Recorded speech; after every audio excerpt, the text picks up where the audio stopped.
right. Well, we're back on the... yeah. Excuse me, I had to clear my throat. Hi, we're welcome back on the we're welcoming onto disco stage. Yes. Sorry. I don't even know what that sentence was. Hey everybody. Hope you're doing well. I'm doing all right myself. I believe I had a fairly normal day, you know, as things go. Slow, but that's really all you can really ask for sometimes. Just have a nice slow weekend. Now then, what was the major stuff that happened? I know I got a thought that essentially let me try all of my psych checks again, which is quite awesome, might I say. And yeah, I internalized one thought, and I did all... Oh! That's right, I was also finding out stuff about the drug trade that's going on in Revachol. Because, apparently one of the lorry drivers is, trading in drugs, and I found out that it's a lady driver, as she is referred. So, what I'm attempting now is to essentially find more info on her, and I seem to have possibly found info on her. A mirror hangs on the bathroom wall. In it, your face, adorned with the expression. I didn't know that I could recite... Really? Reciting a poem caused the... Huh. Well, either way, I have to make a half-light check on the racist lorry driver. And, if there's anything you guys know about how I'm playing the character here, it is that I'm not really bothering a whole lot with half-light or electrochemistry or things along these lines, because the physique thing, whole stats here, yeah, no. It's terrible. All right, what was... That's half-light, electrochemistry, pants of electrochemistry. Was there anything else that I had?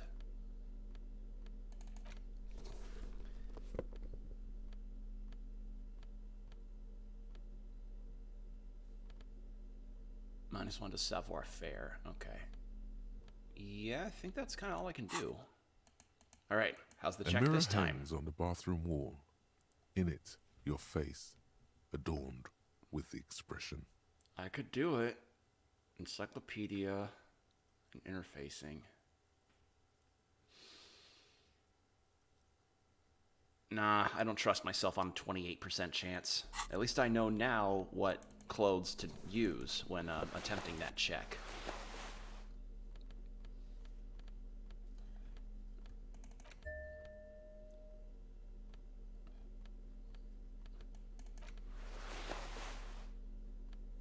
What jacket did I have on? Shivers and visual calculus.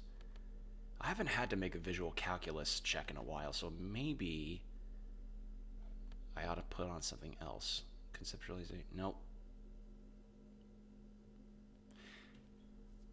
No.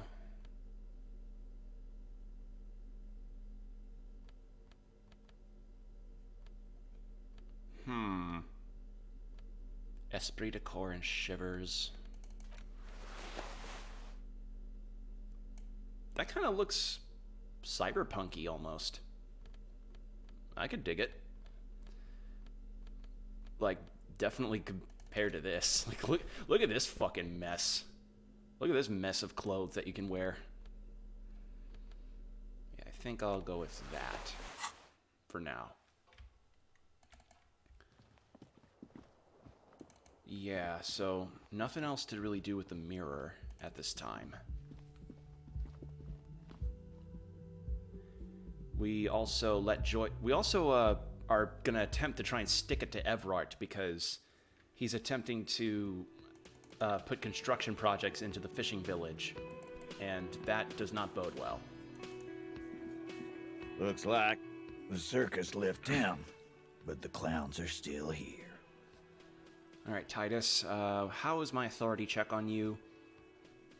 It's better. Found a witness, discussed the 8th Hardy Boy, Everard asked for cooperation. I'm still not very confident in that right now. Can I talk to her about Everard and what he said to me? I've got nothing to say to you. I suggest... Even though you caught her off guard, push her some more.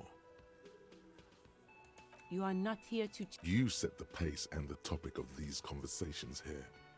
I represent the Union, and these men... A very minor victory. Okay, nothing new there. Actually, nope, I can't make the composure check, because, even when I had other composure clothes on, I didn't really have any chance there. Let's see. So the only things that I've got in regards to tasks are Everard and... what are the big ones? Jam Mystery.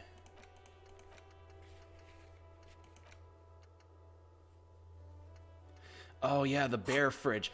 God, I felt so stupid about that. So, turns out there is a fridge that's past the bookstore. It's just the problem is, that door needs a pain threshold check that I just cannot make for some reason.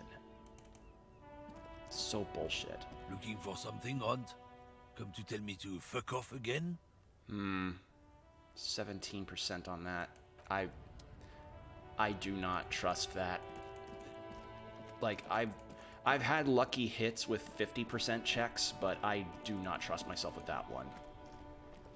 Inside, you see a set of steering levers, a radio microphone. This is Precinct 50. Still no word, I'm afraid. 57. In the cabin, Alright, still no thing about that. Did these two have anything new?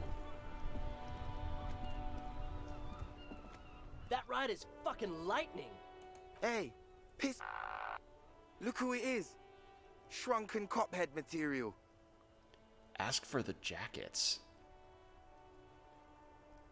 What about them? Nah. Like, as I said, my half-light skills are just nothing.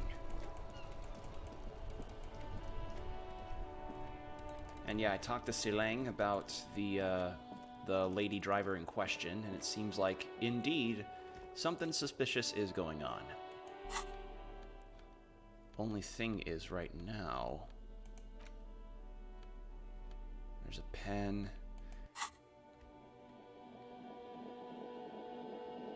So Everard wants me to get a signature to get construction going on in the fishing village. I don't want that to happen. Instead, what I want to do is have a means to be able to forge the signature. Because I tried lying to him, saying like, hey, I mailed it in. But that didn't work, because he goes, oh no, Harry, you can't fool me.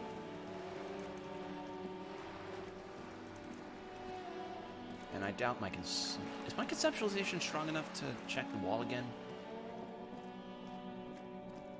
just an ordinary wall. Nope. Nothing to see. Nope. Nope, nope, nope, nope, nope, nope, nope, nope, nope, nope.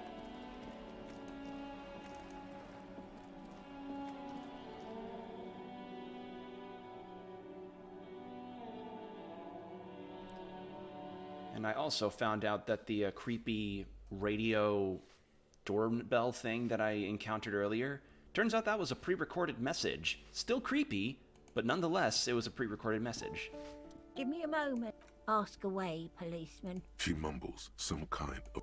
Nah, can't do that. That lady's out of here. Yeah, there's nothing really new in the apartment complex either.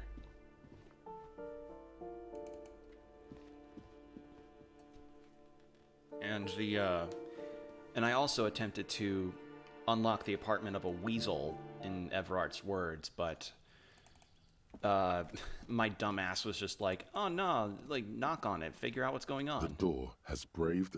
The key stops middle. The tenant's key is in the lock. The lieutenant looks. Damn it. Yeah. Can't really do anything about that.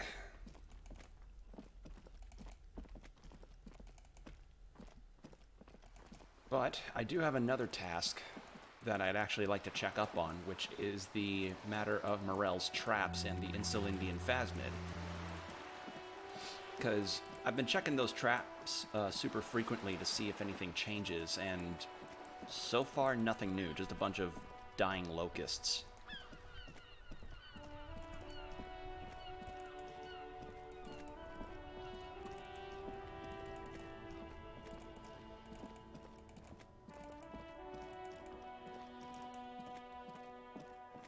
Alright, pass this way.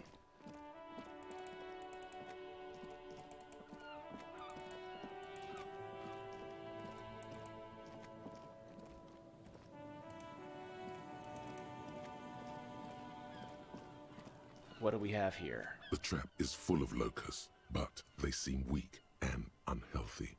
Poor things. Yeah, still nothing. Didn't expect it, because, I mean, it's still like, apparently, according to Morel, this Phasmid is supposed to actually be as much of a carnivore as be a bit of an omnivore, but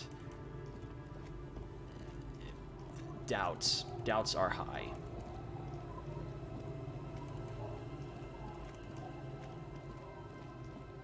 Alright, where was the other one? There was one north of the church, and then one past the one where Morel was, and then the one where I met Morel. So I think I'll go check those. And, if possible, I may also check on that door that I couldn't open earlier. In fact, that probably, if I'd have gotten that woman to, if I had gotten that door buster from earlier, I probably would have been able to get in, but who knows. An old door. It's minute the washerwoman mentioned. Damn it. Okay, never mind. Can't try it again.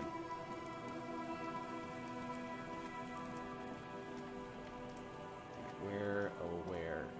There. Just dead and poor things. Yes, empathy. I know. You feel sorry for the bugs. Especially considering that some of them got trapped in Kuno's little amphetamine shack.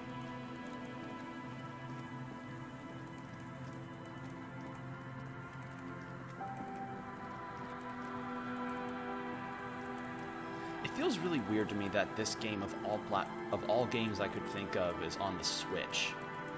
Like, granted the Switch is able to play The Witcher, and I said play, not run, for obvious reasons, but nonetheless, it just feels weird that a game that is this real, so to speak, in regards to its writing and how well it's written, is on the Switch. I don't know, I just find it interesting that that's the case. Alright, let's check the one in the south. Still the locusts.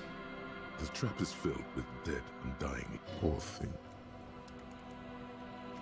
And I don't think there's anything new with this, because this was essentially visualizing a row of ghostly shades facing a crumbling wall. visualizing a With shoot another down. 7 shades standing. A cold sea. Yeah, visualizing an execution, which definitely was an interesting find.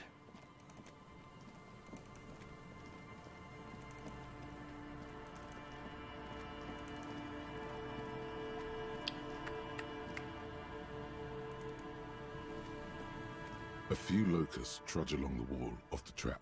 Poor things. Damn it, still no. Alright. Fair enough, it's only been, like, what, one day? Or, I don't think the day's even done yet, but either way. Yeah, nothing new around here. So I think what I'm gonna do... I don't want to get the signature for Everard.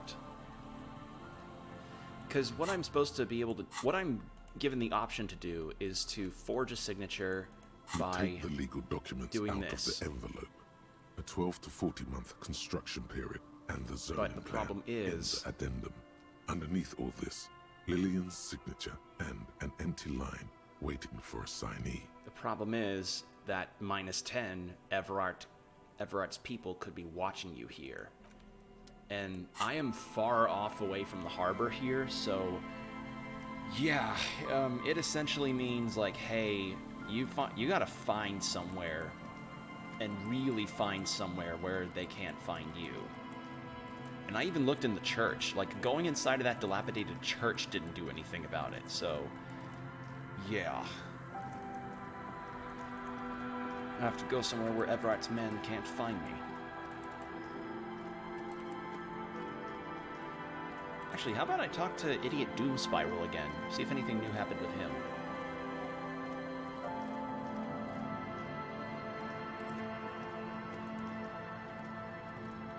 Tequila Sunset.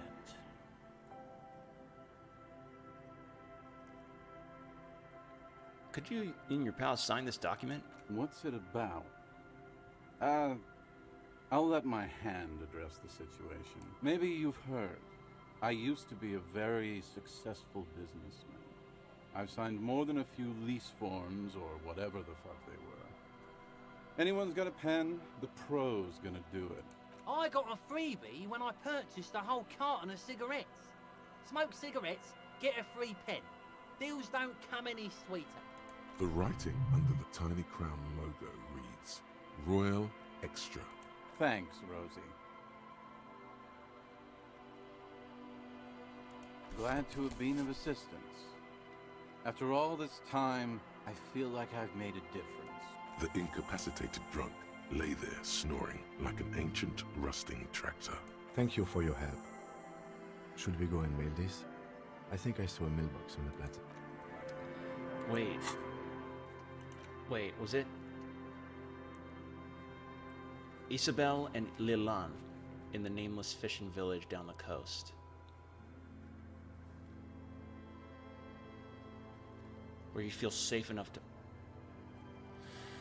Oh my god, I'm a dumbass! You take the legal document the youth center cuts into the ocean.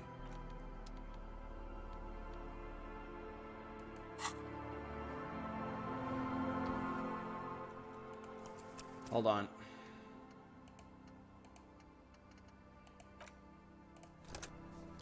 Yeah, if it means somewhere I can safely sleep,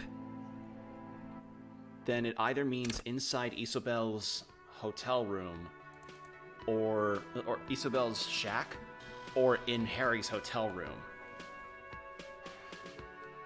I didn't even think about looking at the quest description. Oh, man.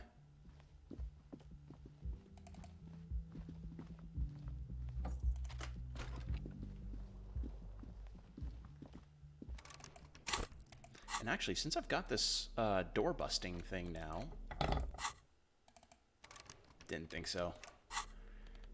Not even with pry bar can do anything? Nope. Fair enough.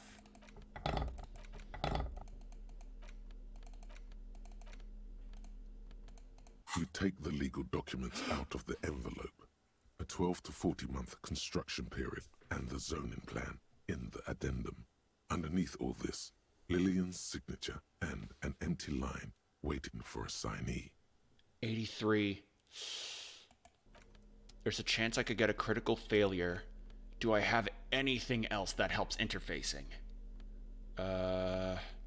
Composure, no. Perception, no. These gloves, but these already give a +2. It's a +1 to perception, half light.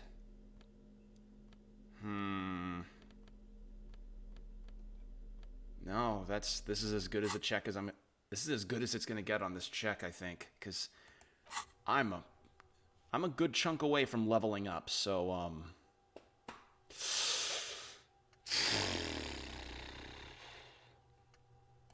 right. You take the legal documents out of the envelope, a 12 to 40 month construction period, and the zoning plan in the addendum. All right, Dice. Underneath all this, Don't fuck me. Lillian's signature and an empty line waiting for a signee. Don't fuck me, it's a red check. With a confident flourish, you complete your forgery. What do you see on the signature line? The name, Isobel Sadie. Indeed. To be honest, it does look very convincing. The calligraphy is close to superb. It might as well be her actual signature. Good. Evrat will have to start over with his scheming. When she denies that this is her signature, the document will be rendered null and void. Any halfway competent notary should be able to handle these. Not getting her signature was probably the best thing to do. Now all we have to do is mail these. I think I saw a mailbox on the plaza. Hell yes! Oh, I'm so happy with myself. Well, I'm glad I at least spotted that, because it was like, okay, I need to find a place where Everard can't see me, but I assumed that that would mean, like, within Martinez itself, because, I mean, hell, he was able to find out that I roundhouse kicked Measurehead, and he has no windows in his office, but apparently it meant, no, go to where you sleep, dumbass. There you'll be able to take care of it. So let's go mail that envelope.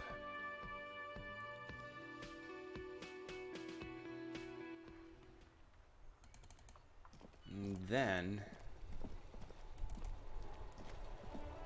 The dented yellow mailbox greets you with its graffito and bullet holes in the front. I knew we'd get to use this mailbox for something. Yes, for sending mail. Drop the white envelope into the mailbox. You drop the white envelope in the darkness. It lands with a soft thud on what sounds like a couple of letters. About a week's worth of mail as collected in there. They'll empty this very soon. Probably did the right thing. You can't trust that slug Everard. You know he's going to play you somehow. All right, let's go back to Everard. If we don't mention anything to him, he won't know before it's too late. And there we are. Whew, yeah. I got it. And actually, before I do that, since I know that these gloves can help with half-light, maybe I can try with pig shit here. Looking for something, Rod? Come to tell me to fuck off again? No, No, doesn't look like it actually, because if that's a 28% chance, I'm not taking it. I could get lucky, but I'm not taking that chance.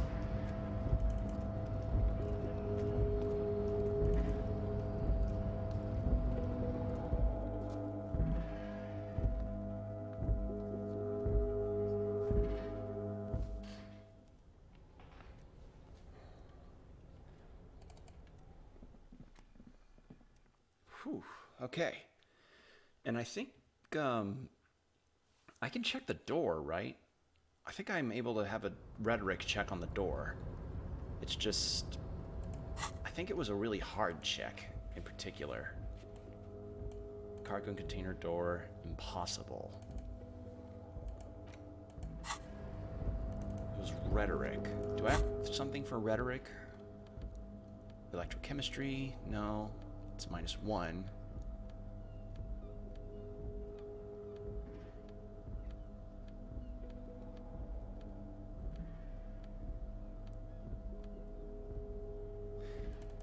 That's a +1 rhetoric, so I may just try that. +1 logic, +1 logic, +1 suggestion, +1 conceptualization. Okay. Yep, about as high as I could get it. So we're gonna try for the door.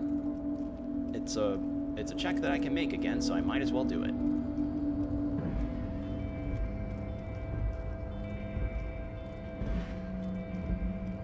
You're back before the cargo container. Oh my god. Its drawer has not lessened since you were last here. If anything, it seems to have grown slightly. If I make this check, this is gonna be a very lucky stream. Why are you even trying to open a door with rhetoric? Yeah, why am I? Why are you what? Anything at all. Now is not the time to get philosophical, detective. You can do that after hours. Alright, yeah, I didn't think that would work. Because that's a high check to make, and... I mean, hell, I'm using rhetoric to open a fucking door. Why? Like, what? It's a weird day. Weird day in a weird game. But at least I got the forgery done. So that's a plus.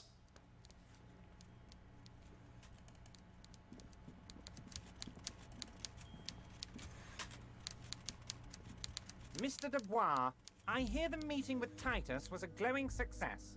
That's such a relief. Titus can be a handful sometimes. I haven't asserted my authority, but kind of. Now, what can Everard Clare do for you today? It's done. I mailed the signatures you asked me to mail. The Golden Boy returns once more. Wonderful. Simply wonderful, Harry. Of course. I already knew this. He looks like Batman Returns the Penguin. Man, look at that face. Look at that face and tell me that he doesn't look like the Penguin. My friend, the mailman, confirms the letter is on its way. Woo, that's a nice amount of... Today. You've given the children of Martinez a real future, Harry, and I feel I can finally trust you now. You're in my inner circle. You too, Mr. Kitsuragi. We can talk about anything. The strike, the murder, your lost gun, nothing is off the table. Oh, Bratan, you play the old man like a three-string banjo. He has no idea. Thank you, Horrific Necktie. Better not to gloat, sire. 'Tis arrogance that gives the play away. Be subtle. Did you... Okay, so now I've gotten that done. And I have a skill point now. Hooray! But I don't know what to spend it on. Spending it on Half-Light would be a good idea, kind of. Maybe. But if I spend it on a thought, I could potentially gain a boost to my stats after it's internalized.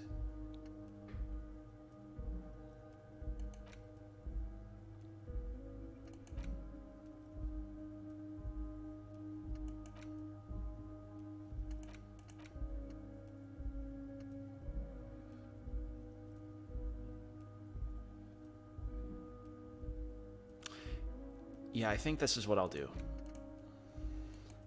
I'm going to internalize indirect modes of taxation. It'll take a minute, but it'll work. Did you order the hangman killed? I did not, Harry. Although I am very, very glad he's dead. What do you gain from him being dead? Why, a war, of course. And what do you have to gain from a war? Victory, Mr. Kitsuragi. I have victory to gain. We are going to start a war with the Wild Pines group and win before they even realize there is a war. So like a Wolverine's Red Dawn kind of situation, but with unions? And... oh my god, that actually sounds like... oh my god, it'd be like if the Outer Worlds met Red Dawn. Honestly, I'd actually kind of like to see that. The idea of having Walmart-branded military soldiers trying to search for people, and then you've got guerrilla fighters going out saying, subscribe on my Patreon, and fires out, and it's like a bunch of freelancers. I don't know, I think that's funny. They're trained military people. Aren't you afraid for your men? Harry, we outnumber them 1,500 to 1. And that's just Martinez. With all the unions in Revachol, and with public opinion on our side, we can hold off 2 men. Or 15 men. Or even 50 men. The more they send, the worse it's going to look for them. They made a huge mistake hiring those guys. No one likes foreign mercenaries. The leftists hate them. The fascists hate them. Even the moralists think they're in bad taste. Yeah, everyone hates them, except ultra-liberals, maybe, which happens to be me. I'm not an ultra-liberal. How is this connected to the strike? Harry, there is no strike, only war. Class war. Ah. Or, in business terms, a dawn raid. Or wait. Is that when you still pay them something? Because we won't do that. We're not going to give nothing. We're going to take Terminal B away from them. The roads, the gates, the containers, that big crane, even the damn coffee maker. We're going to take all of it for the people, and fuck Wild Pines. The word fuck rings like a gunshot from his mouth. He doesn't swear often. So that's why you haven't let Joyce in? Ah, because then she would be like, oh no, you guys are preparing for a conflict. Yes. It's also why I let that midget Gaumont go. He's too nice. I can't put him through this. Plus, he knows how to get in here. That woman can't tell her tits from her arsehole. She has no chance. Wow! Now he's starting to sound like Fat Bastard. Wow! Jesus!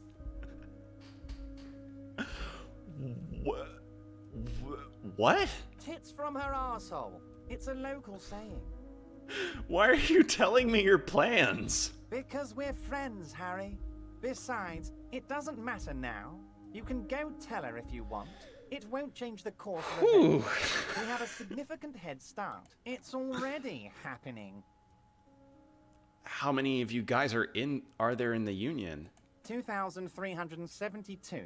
Plus yours truly, of course. And they're all well motivated. At least the ones you've seen. Yeah, Titus certainly sounds motivated. How are you going to fund your new independent harbor?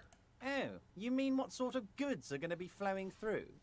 How am I going to replace all the contacts we'll lose once the poo-poo hits the fan? The clients will ditch us. Harry, we've thought of everything. Everything? We've been running back channel negotiations with all the major clients. I think the company will be unpleasantly surprised to see how many of them stay loyal to Martinez and to the new competitive contracts we can offer. With renewed zeal sparked by communal ownership, the men will be shipping those containers double time. You'll be surprised to see how fast things go without parasites latching on. We'll have our hands free to pursue bold, exotic new revenue streams. That's drugs. Yep. Possibly, yeah, because we know about the lady driver. Drug trafficking. Drug trafficking? Don't be stupid, Mr. Kitsuragi. There are perfectly legal, 100% ethical chemical factories on the Samaran Isola.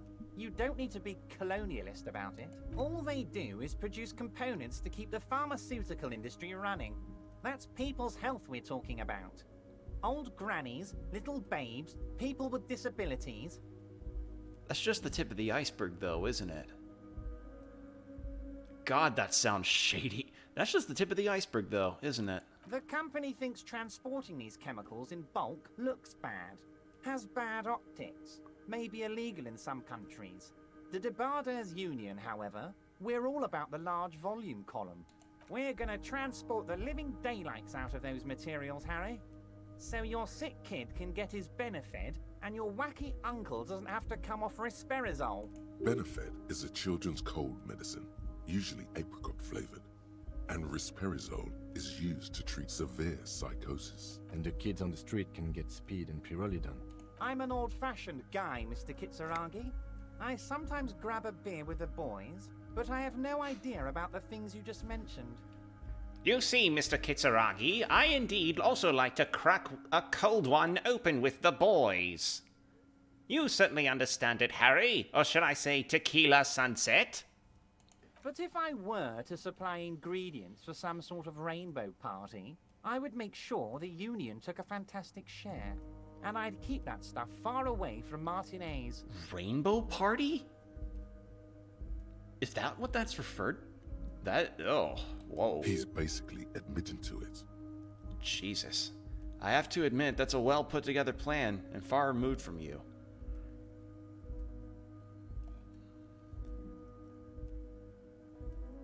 Makes sense to regulate the drug trade like this, keeps it out of more dangerous hands. Interesting stuff. I just want to solve this murder, okay? I have to admit, that's a well put together plan and far removed from you.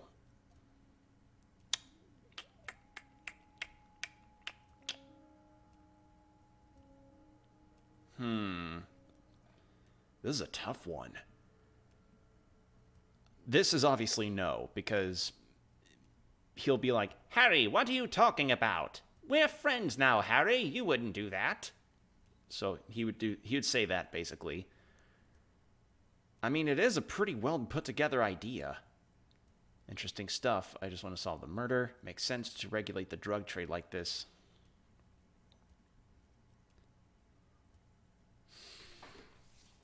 Keeping it out of more dangerous hands. I mean, a business-like efficiency with a drug trade. I mean, it does make sense. Oh, Harry, you've misunderstood. I have no drugs in my hands. It's all far removed from me, like some half-remembered dream. Anyway, let's not focus on the sensationalism of the drug trade. This hypothetical drug trade is all anyone ever seems to be interested in. It would only be a small part of the harbour's turnover, just like the harbour is, but a small part of Martinez.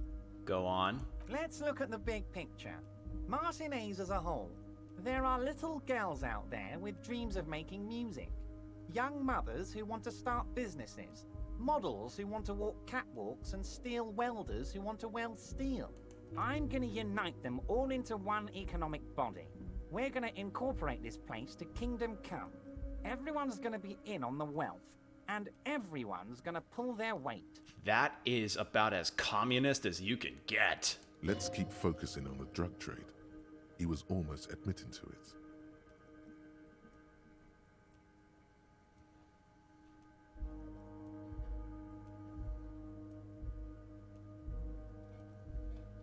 I don't want to look at the big picture. I want to look at the drug trade you almost admitted to. No, Harry. That's boring.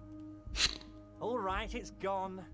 The hypothetical raw materials trade is off the table. Just like a small and insignificant slice of revenue, I'm cutting it. Boys, Harry felt queasy about it. We're not doing it. Can we talk about my beautiful incorporated Martinez and its many-sided business ventures now? This bold new vision of incorporated socialism I'm offering? I mean, if it has the word incorporate in it, then I like it. I'm a money guy. That's very ambitious. I love what you're doing for the working man. I'm not feeling the whole Revachol here. The whole lot of Revachol here. Not enough flags or kings. I have no real place on judgment of this because, if people will get a living wage... Harry, the length you're willing to go to keep your nose clean is remarkable. You will always have a warm bed in Mr. Clare's household, my friend, and a special place in the future of Martinez. Can I ask you about specific union members? We're way past specific union members now. This is the big time. We're talking about the future of Revachol here, Harry. You can bother Leonard with that. He loves to run his mouth on such matters. Oh, yeah. But I'm in big-time mode, Harry. There's something different about him now. He's more vibrant, more alive in his big-time mode. Can I get my gun back? Harry, I've got to be honest with you.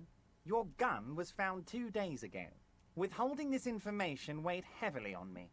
But it had to be done. You really are a fat bastard. Your gun is with an old woman. I hear she's a character, so watch out. This must be the woman who bought the gun from Roy. The one he described as terrifying. So the gun is still with the woman who bought it from Roy? Yes, the same one. I see you've done your research. The pawn shop made the gun easy to track. Crazy stuff, Harry. Selling your gun like that? Wild. Anyway... Union Boy's gonna help you fix it. He winks at you. Don't worry, Harry. The neighbors of this old woman contacted my men because they trust me and the Debardeurs Union. Apparently, she was waving it around at the entrance to her building. Ugh, who is this old woman? Unfortunately, I don't know anymore. You're gonna have to go in blind, Harry. But she's an old lady. How dangerous can she possibly be? Oh, and she calls herself the Pigs. There it is again. The Pigs. Like Roy said, not good at all. I, for one, find it refreshing. Finally, someone calls themselves a pig. A smile flickers in the corner of his mouth. It actually sounds extremely bad, but let's not give him the satisfaction. She's waving it around at people? As I said, she's a character. I didn't have time for details. It sounds like she's unstable, but don't worry. No one got hurt. Can you set up a meeting? I already have. Tonight, starting 10 o'clock, near the old fish market on the coast. The one on the boardwalk, a little past the fishing village. Be careful, Harry. I would never set you up for anything dangerous, but you did ask for this. Now, back to the fun stuff. She will be there from 2200 hours till 0200 hours. More fun stuff. Seems like we already have fun stuff to do. Great, Harry, great. I think we have truly built a bridge between Martinez and Jamrock today. We have united the RCM and the Debarders Union. This has been so great. I'm sorry we don't have more fun things to do together, but if you ever feel like bouncing something off me, my door is always open. God damn, that was something. But hey, we at least now know where I can get my gun. So that's something.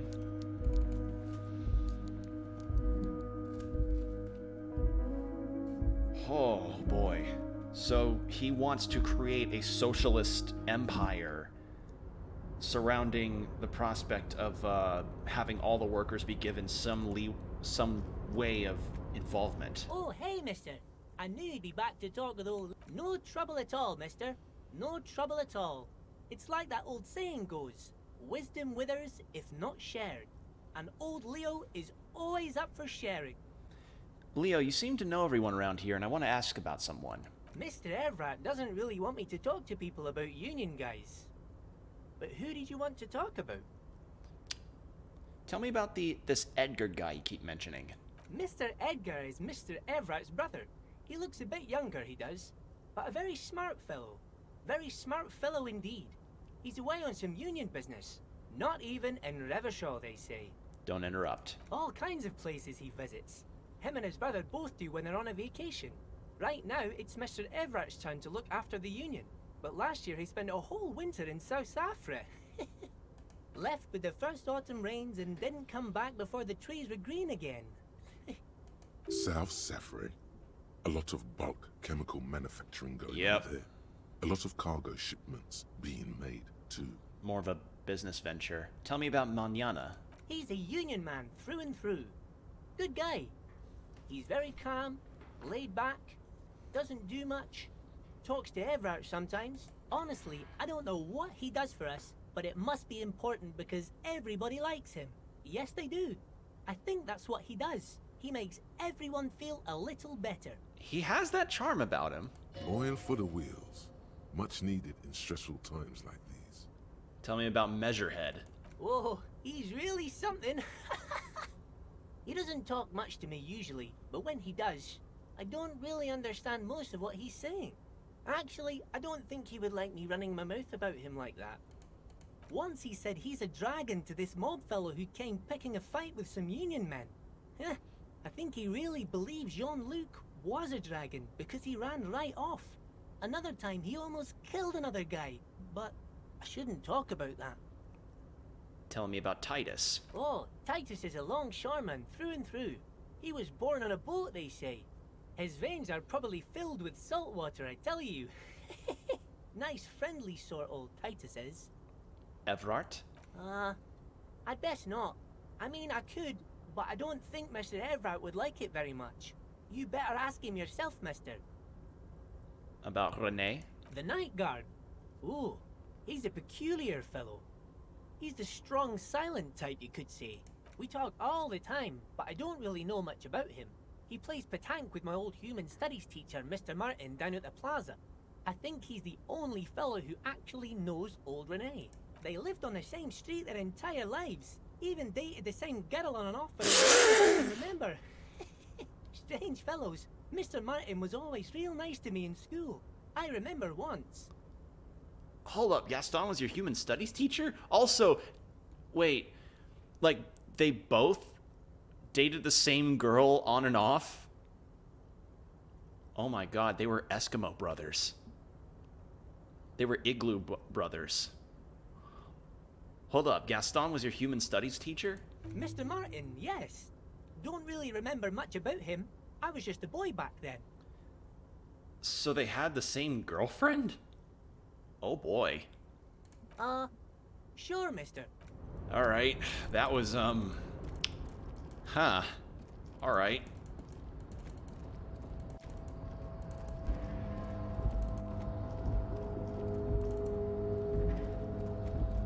You're back before the cargo container. Nah, doesn't make sense.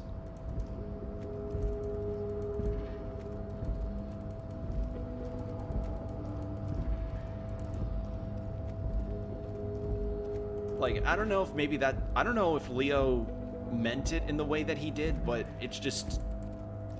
I think he must have meant, like, Renee dated a girl on and off. But the way he worded it made it sound like him and Gaston dated this girl on and off, which... I mean, that'd be out of left field for a guy like Renee. He does not seem like the type.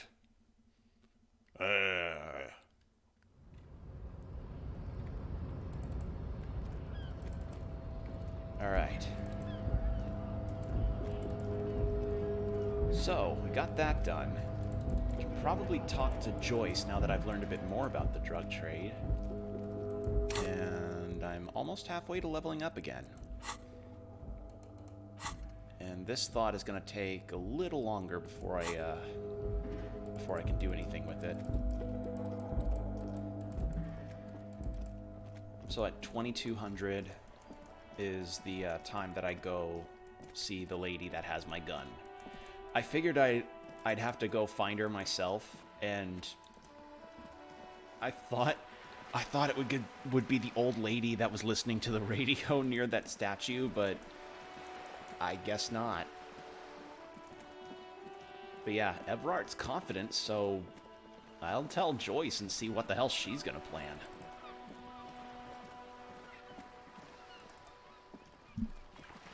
You're back. Good. What can I help? Word has traveled, yes, but nothing of real substance has surfaced yet, I gather. Wild Pines has eyes on the intersection, but not ears. One of the tall buildings overlooking the roundabout. It would give them a read on the entire quarter. It appears we are being monitored every step we take, colleague. Did we have any other business here? Oh? Of course, Detective. You can always drop until you come up with something at that intersection. I'm afraid the two might. Or not. As eager as I... She simply nods. Oh?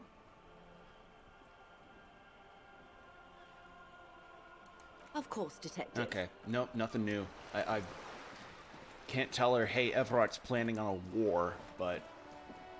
Alright, that's fine.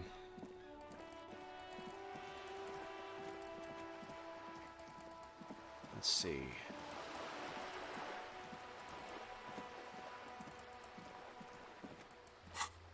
Gain some experience.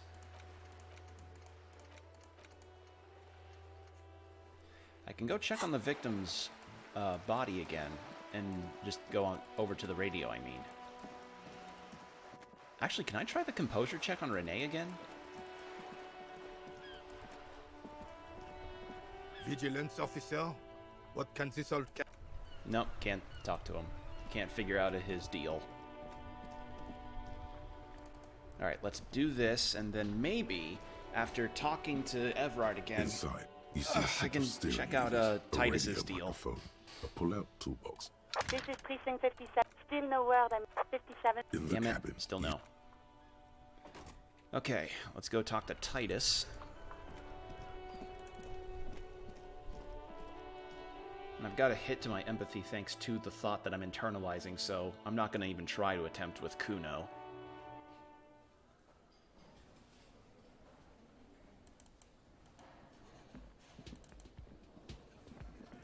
Looks like the circus left town, but the clowns are still here.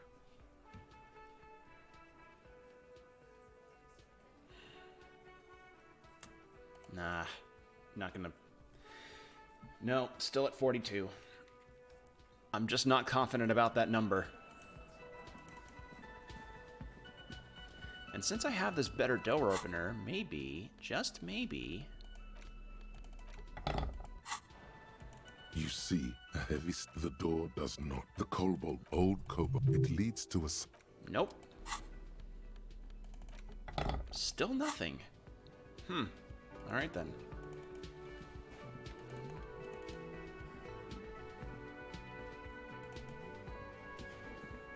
Yes? Did these two have anything What is new? it? How about you? Again? I can't believe this shit. Okay, why not? So, do you know who hanged him? Yeah, I don't know. Oh my god. Okay, still nothing new, still being an asshole. How about you? Hi again, Gendarme. Nope. Bye-bye, Gendarme. Alright. And definitely not enough time has passed for me to check the phasmid and be comfortable about it.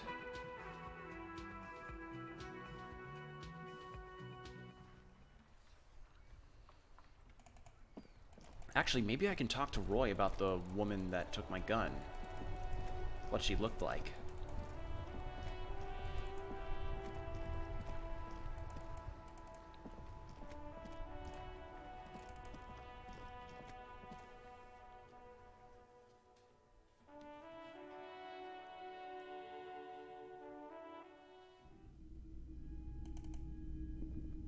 Hello again. How can I help you? Sure thing. My apologies. A needle in a haystack. Sure, man. Never mind. Okay, can't check that.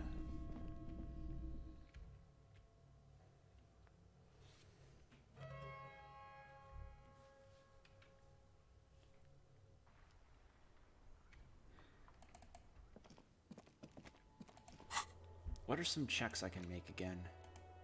Trash container, ceiling, map wall, which I didn't attempt.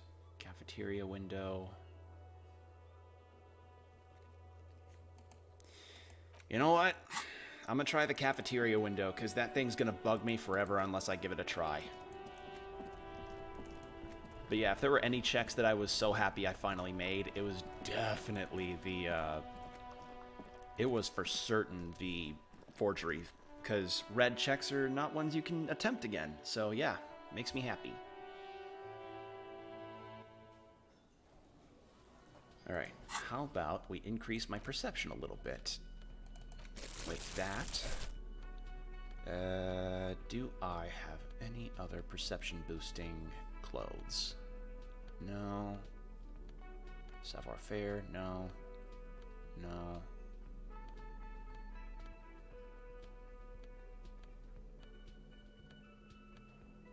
That's a -1 to perception.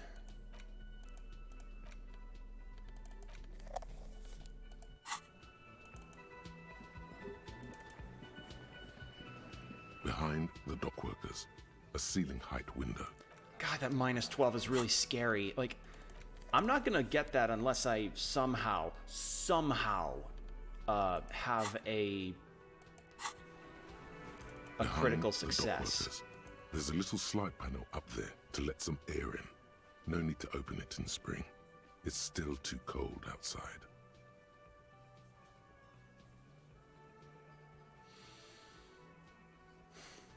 I mean, I can retry it. Nothing. Didn't think Just so. black tangles like the hair of an old woman. Motionless. The wind in the yard doesn't reach the hawthorn, nor does the light come in from this window. I don't understand what that perception check would be for. Like, I don't understand what that would be for, exactly. Just... Is it just to see the... Was it to see something through that window that you wouldn't have otherwise seen, or... Who knows?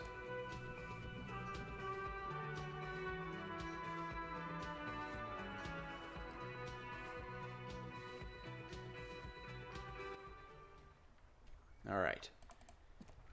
Well...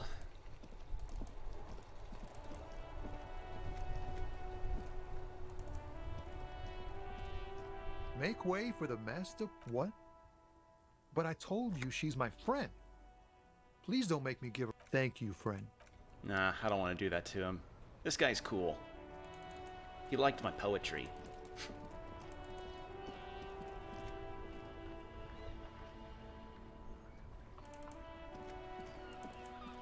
I could pass the time by getting a book, but I am low on funds as is.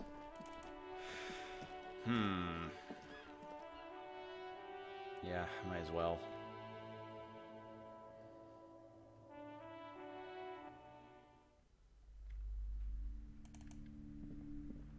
A small mountain of colorful board game boxes. There are numerous types of games for all ages. A lot of shelf space seems to be taken up by Wirral-related merchandise. The display rack is brimming with worn paperbacks, featuring an extreme mountains of it. A lot of Heimdall stuff. And Heimdall is essentially like this world's Conan the Barbarian. Shelves filled to the brim with crime novels, featuring the supposedly... Shelves full of biography. Browsing through, suddenly, a particularly odd title catches your high-speed next to Irv's life story. Next to that, I really must insist. she understands. I'm sorry, I did not mean... Actually, wasn't there a check that I could make about the cockatoo book? A cockatoo is... This book talks about the delicate nature of twos, as well as introducing some of the most popular species among the birds. Nope, nothing new on that. Alright. Oh, wait. Couldn't I check something about the victim's tattoos? An intricate web of blue, the pattern still kind of for you to discover. Someone close to the victim might know. Someone who knows about history could tell you. Gone. Nothing new on that. Alright. Just double checking. This bookstore is not strictly about... I can't have you end up... Amidst the various books, you find one written by someone named Matthias W. Dundas. It's the point of the book. It serves platitudes, while also telling everyone that traditional medicine, the kind people don't have access to, and which costs more than this book, is garbage, and would only give you cancer anyway, without even curing your cold or anything. Wholeness, unity, balance, on the other hand, can basically take care of anything. Though it is important to note, when it's up to your mind to heal yourself, then it's because of your mind that you're ill in the first place. The book features chapters on topics such as how to find magnesium. It even lists plants you can harvest magnesium from. How to continue drinking if you're an alcoholic who has destroyed his liver. And there's even a chapter on the ancient Seraise tradition of using duck gallbladder preservatives to treat and prevent sexually transmitted diseases. Pre and post factum apply. Nothing worth buying. This is just mundane garbage. What's even paranatural about this? I have a high chance. The throbbing in your head increases with every passing moment you gaze at this shelf. Okay, so I'm literally getting a headache from how stupid this book selection is, and I am all for it. Suddenly, as if out of nowhere, a small green book becomes apparent. The title of it reads, Medicinal Purposes of the Pearl. What's this book about? The book contains descriptions of various pseudoscientific therapies, alternative medicines, and folk remedies involving the Pearl, also known as le territoire. For example, it recommends vigorously swatting one's naked body with a venik or hand broom, made from the leafy twigs of a young birch tree from the near Pearl. Sounds painful. It is supposedly invigorating and good for the circulation. I mean, people get cupping whenever they get massages, so to each their own, I guess? What else? It also recommends consuming distilled spirits, like vodka or whiskey, that have been aged in the Pearl. Readers are instructed to cover these jars in a shallow hole just inside the Pearl and leave them there for 30 to 60 days, depending on the potency desired. And what does this pale-aged liquor do? Among other benefits, it is alleged to restore a damaged liver to perfect health. How is that possible? Is it any more improbable than anything else that human beings put their faith in? Good point. And? For general health and well-being, readers are encouraged to take regular strolls through the Pearl, though a sidebar cautions readers to limit each stroll to less than an hour. These strolls promise to cleanse the mind of worries and the body of toxins, especially if the perambulator performs this ritual in the nude. Nudity figures prominently in a number of these prescriptions. Of course they do. Of course they... It's holistic medicine. Of course they do. This is exactly what you need. Huh. Anything else of note? There's an entire section devoted to cures for men who are struggling to perform their marital obligations. Well, I certainly don't need that. You close the book and return it to its place on the shelf. Indeed. Something about that book does seem to have spoken to you. Well, I hope it contains what you're looking for. I mean, it'll pass the time. It'll pass the time, and if I read this book, maybe I could have more conversations with Joyce, because, yeah, that she is pale radiated. She has been irradiated by the pale, so maybe that could help her. I don't fucking know. This is a weird thing to have found. Although I am still low on real, so Medicinal purposes of the Pearl. The cover of this heavy tome features a number of esoteric symbols. Open the book. Flipping through the book, you find a number of sections on the general benefits of the Pearl. A large pharmacopoeia makes up nearly half of the book. And pharmacopoeia being? You come across the following explanation. While modern pharmacopoeia are continually updated by so-called experts based on the results of clinical trials, readers will find assembled here the timeless wisdom relied upon by generations of traditional Seolite medicine practitioners, Mesk mystics, and Ilmaran folk doctors. Again, holistic medicine. It's all quackery, in other words. In other words, it's what people think chiropractors are. Finally, something to calm the angry spirits that have been plaguing you. Oh god, Inland Empire is loving this. It seems to contain descriptions of the medicinal properties of various ingredients that may be gathered from the Pearl, as well as instructions for producing a variety of herbal remedies. Is there anything in there about restoring lost memories? There are a number of Seolite tonics that promise to improve your short-term memory, but nothing that speaks to your condition. I just want something that will soothe the relentless torment of my existence. What you're describing is booze. You don't need any herbs for that. Anything about curing an apocalyptic hangover? There's nothing in here that speaks to hangovers directly. However, while browsing through the various descriptions, you become convinced that you could assemble something from the ingredients listed here. Want to give it a shot? Alright, book. Let's see what you've got. First, you need to choose a base ingredient. Ginger root? Next, you'll need to combine the base ingredient with an appropriate vehicle. Boil it with a tea made from birch bark. Lastly, is there anything else you'd like to add? Some wild ginseng root. The ginger root will help with the nausea, and the birch bark tea will help you flush out the toxins. The ginseng should give you more energy as a nice bonus. Where can I find all this stuff? From the Pearl, of course. Or perhaps from some enterprising entrepreneur. Where you would find one of those, though, the book does not say. So the book is essentially my means of finding hangover cures. Okay. Indirect modes of taxation.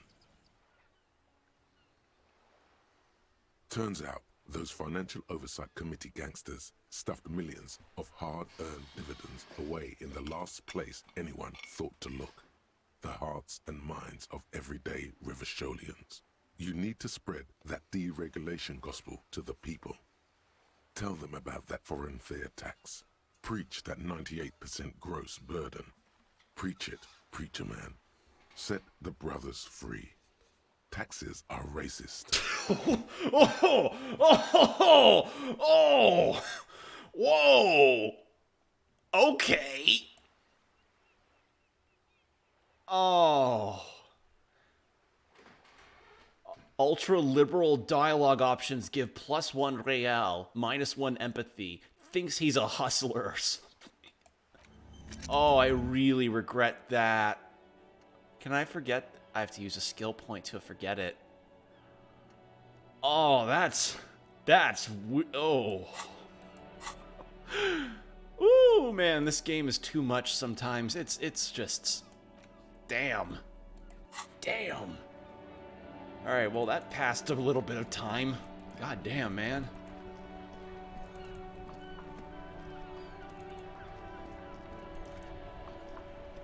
That ride is Hey, piss. Look who it is.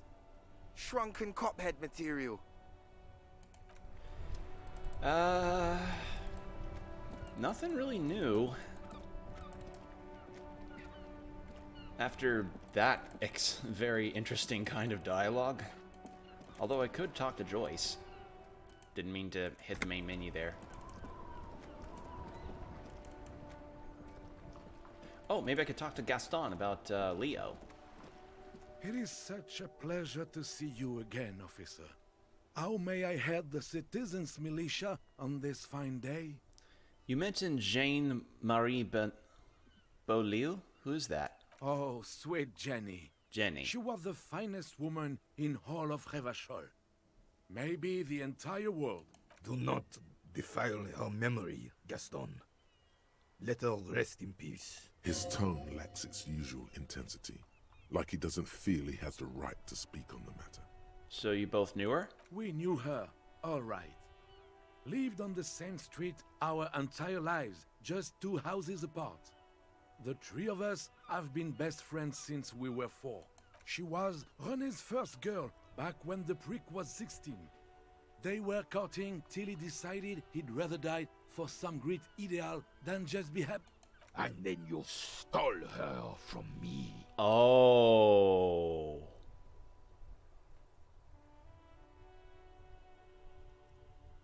Easy, fellas. No need for this to get ugly. Oh, officer.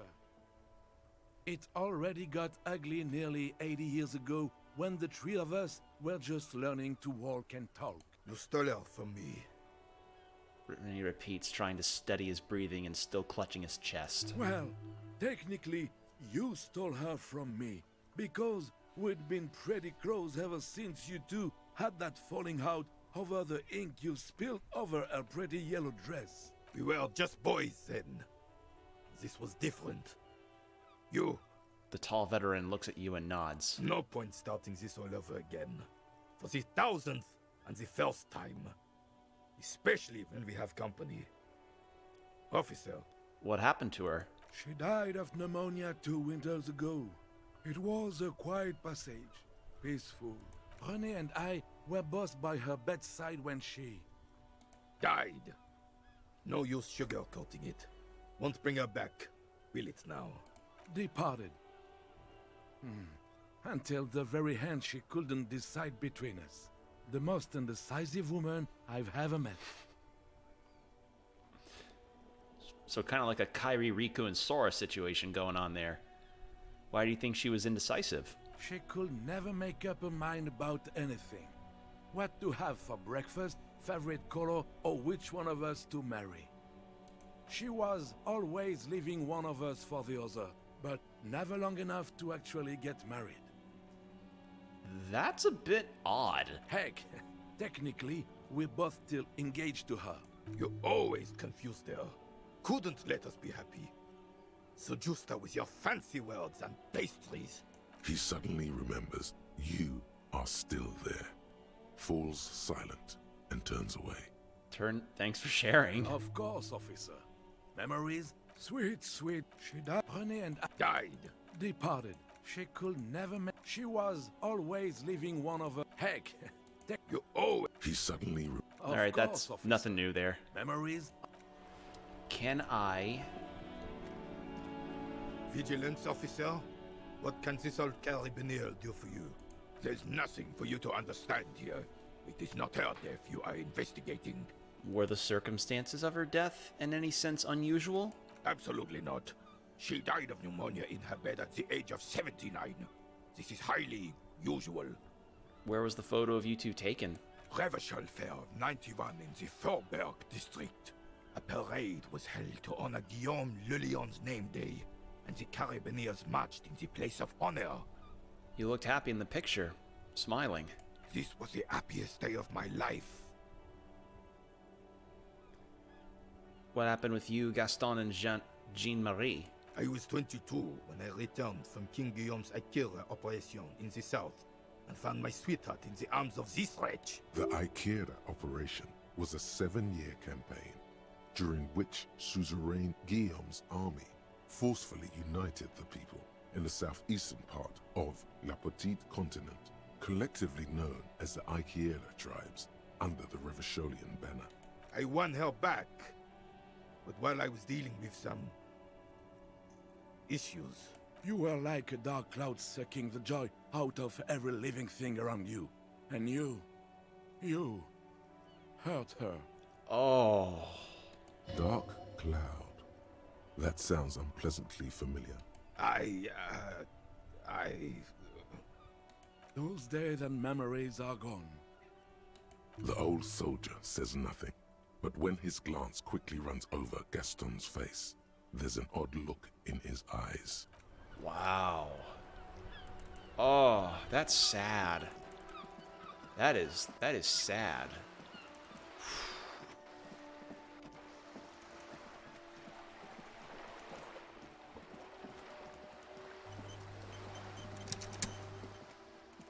All right. Well, at the very least, saw that to some extent. Damn.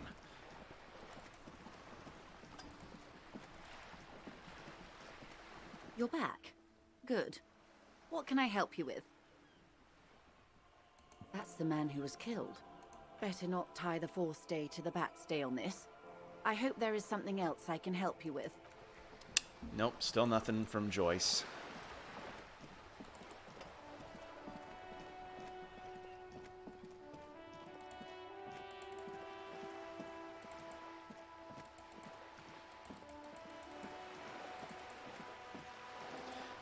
And actually, since that...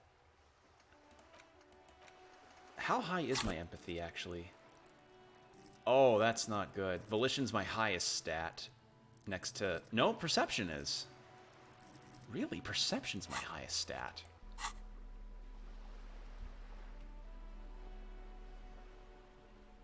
Oh, it's the boots. Well, partially the boots.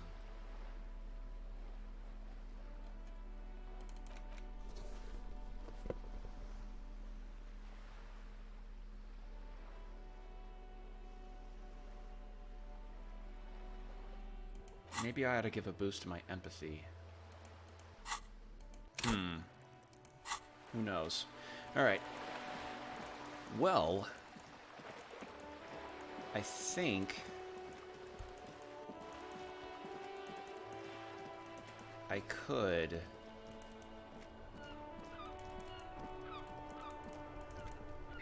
I don't trust my half-light stat to get the driver to squeal. And I'm not gonna get the other driver to squeal either because he's cool. So I'm going to, I guess, try Titus. Nothing else I can really do, and there's, I mean, unless Silang has something that can give me authority. You keep coming back. You find your hands deep. The box smells like cat. Economical? That's the shoes. The shine on these sunglasses lasts a lifetime, officer. 100% guaranteed. Electrochemistry. Well, that'd be good for the mirror, but I don't have enough money for it. How about... It was conceptualization, so... Will that do anything? The shine on these No. sunglasses lasts a life.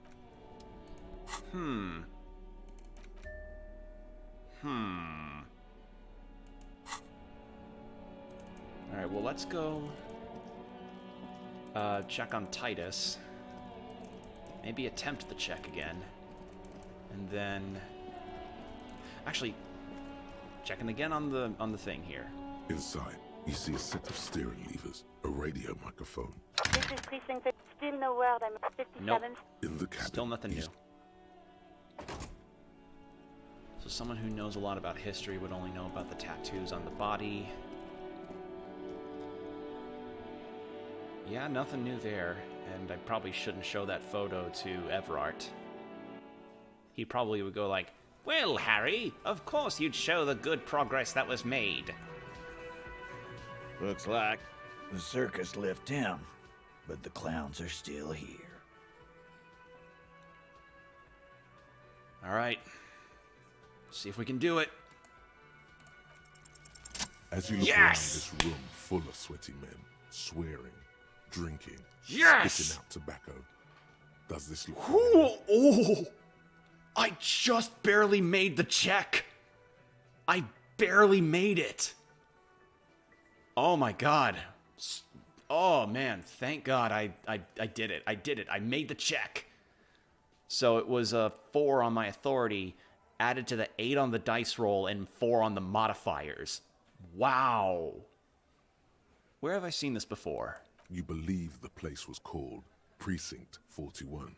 It was also filled with, almost exclusively, men. Sitting on desks, talking shit, and wasting time. I get it, Titus. You guys really are the authority around here. Huh? You must be. You're just like real cops, drinking beer and sitting around with your dicks in your hand. You got a problem with beer now? Not quite there yet. Push on.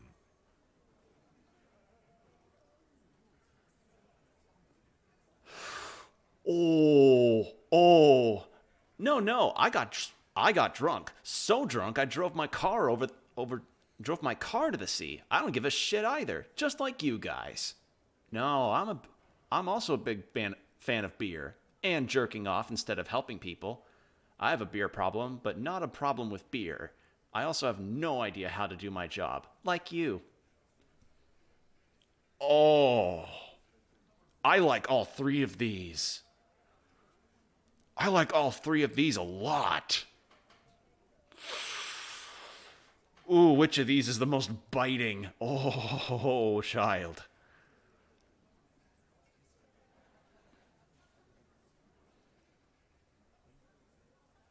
Oh, which one works? Oh. I imagine these will all give the same response. It's just different wording, but these are really well worded.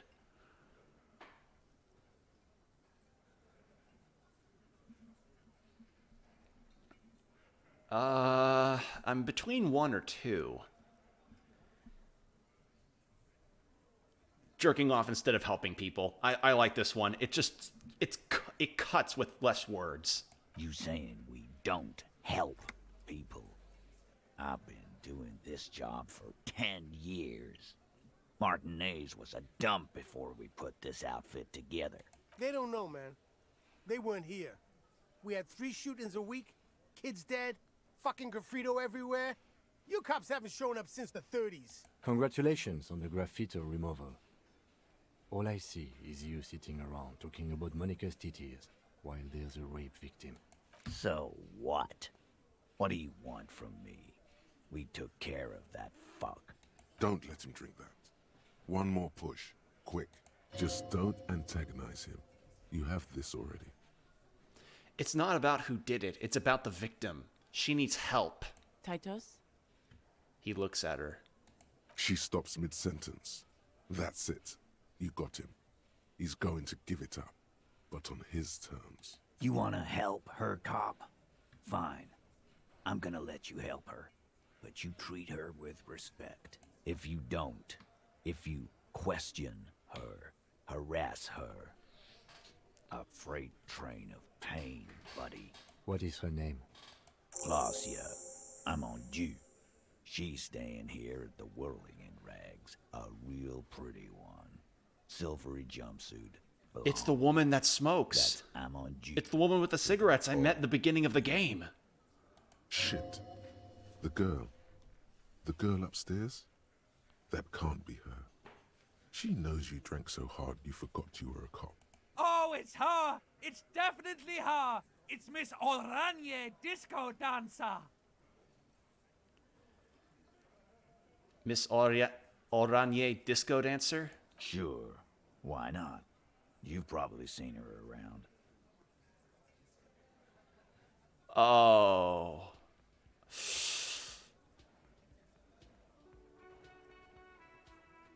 I'm gonna try it. You inexplicably Balls. had cool, after the victim's name, with your eyes bulging like some wild beast. Your fingers are fidgeting and Damn sweat it. starts forming on your brow as Titus looks at you oddly. I don't understand what's so cool here. Nothing. We just have a few more questions. Then we'll be on our way. Whatever you do not tell him you know her. That would sound off. So, what is your relationship with her? I know her. How well do you know her? A small twitch in the corner of Kim's mouth. He has a hunch about what knowing means. Well enough, Copper. We partied. She's been here for a few months. He tries to make it sound real casual, but the muscles on his neck tighten. So she's not from around here? You mean Revachol? Nah. Our Miss Aranye disco dancer. Aranye. Is an immigrant, or a drifter of some sort. Been staying over here over the winter. Don't you give her any more trouble. She's just had some bad luck, that's all. Shut up, Angie. She doesn't need your help. Titus gives them both a look. They fall silent. What's with all the silences? It's like these guys don't know how to feel about this. You should keep picking at it. What was her relationship with the mercenary? Relationship? There was no fucking relationship. He raped her. That's their relationship. Was like that karaoke incident all over again. Or like some of the other girls he was harassing. Okay, enough. All of this is irrelevant to your stated investigation. So, the rape, when was that?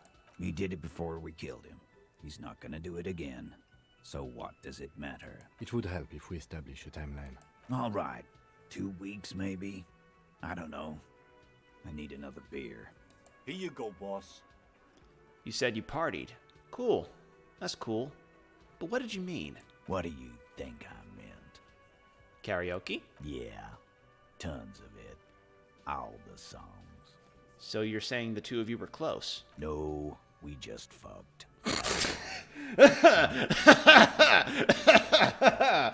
That's a... Put your dick away. Oh, that's some... All right. He really went out of his way to seem comfortable with this topic. That's all you're gonna get for now. Thank you. We'll talk to her. Remember what I said. Freight train of pain. All right. Wow. Oh my God. Jesus. Officer, what was that? You mean the sweating and the fidgeting when he mentioned her name? Yes.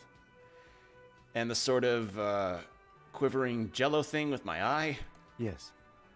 I think I know that woman. The victim? Is there something I should know before we talk to her?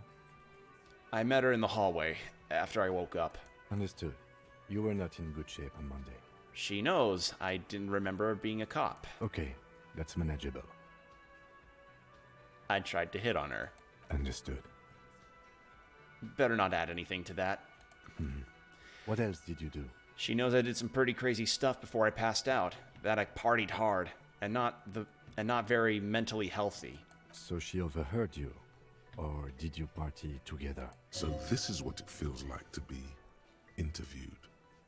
Fun. I wouldn't say it is. Of course it is, you slippery fuck! Blast some insano at him! Throw him off! She overheard me listening to music and doing weird things from her room. The one is next to yours. Anything else? Asked her where we are, what city this is, maybe even what year. Something like that. That's clearly your interrogation technique. Anything else? Nothing. You'll be alright, Lieutenant. This is nothing. You feel fortified by his assurance. It's going to be all right. Aw, talking to Kim helped heal my morale. Wow. That just... Whew! That was something. But at least I managed to actually make the authority check. I just essentially called Ditus a lazy asshole.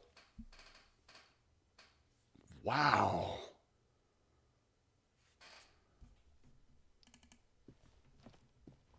The door is closed. Who is it? This is the police. Can we come in? Come on up. The door is open. I'm drying my hair. Sounds like it's coming from upstairs somewhere. You could snoop around before going up. And that means when I click on anything that might be a note, a little bit of real. A little bit. Hotel bill calculations. Looks like she had an extended stay.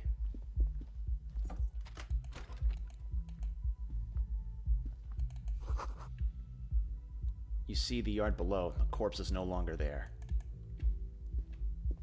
This medicine cabinet is full of wares. Sheets of pills, haphazardly stacked, one on top of the other. There's also a toothbrush somewhere in there. Look at the medications. Pharmaceuticals line the shelves. Sheet upon sheet of pill bottle next to pill bottle. Acetylic acid, APAP, eye drops, blood thinners. That's quite a lot of... It's quite the collection in here. Anything of note? Search the bottles. Pill bottles rattle like bones as you search the cabinet. Paracetamol, histoperidol, something in a foreign language you can't read. Behind them, an unusually shaped nasal spray. Its label reads, Nacra. Nacra. This is used to treat opioid overdoses. Always handy to have around. Nacra, opioid antagonist. Interesting. That's used for diamorphine overdoses. Search the pill sheets. Among some foreign, probably Messinian or Gotwaldian, marked red blister packs you find. What do you find? This is going to take a little know-how. Excuse me, I was taking a drink of water. Look at the toothbrush. It's been used quite a lot, but not for scrubbing blood off towels. Or anything else interesting, it seems. I wasn't... Really, perception? Really? Alright, is there something else more interesting? Nothing of note. Nah, damn The it. further you look, the more arcane it gets. You don't know what the rest of this stuff does. Alright, well I'm gonna use a skill point to forget indirect modes of taxation. But I can... Oh, because it's unlocked, I can... Oh, yes! What do I... Some kind of superstar, -2 to logic. Mazosovian, actual art degree. Wasteland of reality.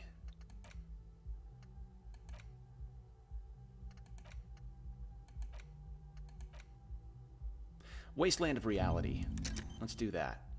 20 hours on the research time for that? Fuck me, that's a lot.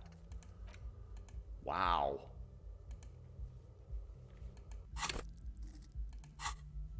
Wait, for some reason I can... Wait, I can do the perception check on the thing again? On the window? Let me take a look. Wait, was it referring to this when it said it's now time?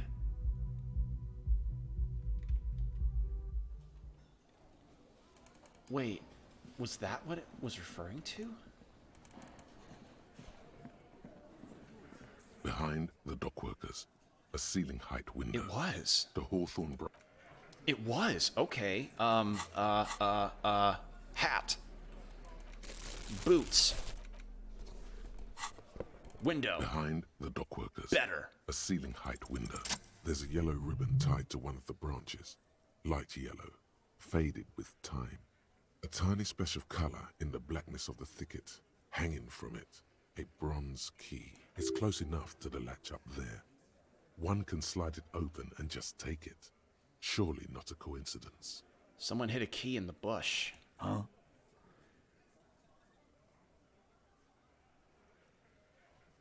Can you let me slide by so I can grab that thing? I don't know about that. I'm comfortable here. Don't think any sliding would really help right now. Sorry, fucko. Looks like you're gonna have to go bush diving. Good fucking luck with that. The Hawthorne's got a bitch of a bite. I'm gonna enjoy the sight of you in the bushes out there. With a loud thud, the old man stands up, pushes the window open, grabs the key from the Hawthorne branch, and slides it across the table to you. Take the key. The key is brass. Well, Workshop thank you. spare is etched into its bow. The old man closes the window and sits back down in silence. Well, thank you, Theo. Come on, man. We were just having some fun. Where's the harm in... I'm tired of listening to your shit. Thank you. Don't thank me. I don't give two shits about your key.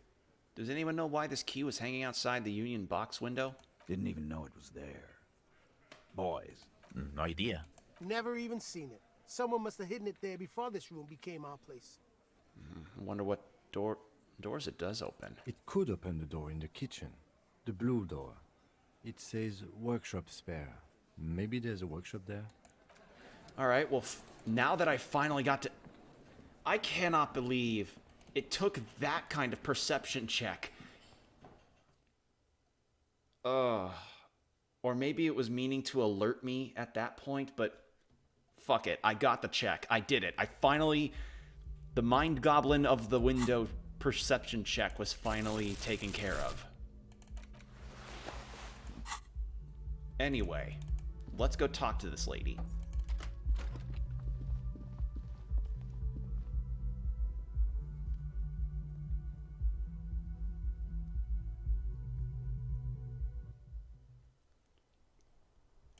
Oh, that's her bed. The bed has been hastily made. This window is pristine on the inside, unlike the one next to it. Light from the desk lamp reflects off the glass in an untarnished golden halo. Run your finger across the surface of the glass. Smooth as ice. There are spots of mud and rain on the outside, even smudges. But the surface of the window is clear from the inside. No chips, no hairline fractures. Following your lead, the lieutenant leans in closer to inspect the surface. This window was recently replaced. Looks like it, yes. Alright, that was a good check to make. Alright. Well, let's have a talk. With our smoker gal. The smell of cigarette smoke in the air. Astra menthol.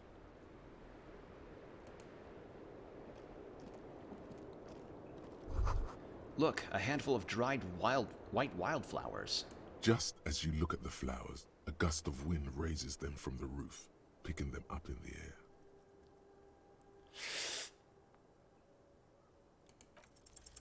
You catch a single white flower between your fingers. The rest fly off into the wind.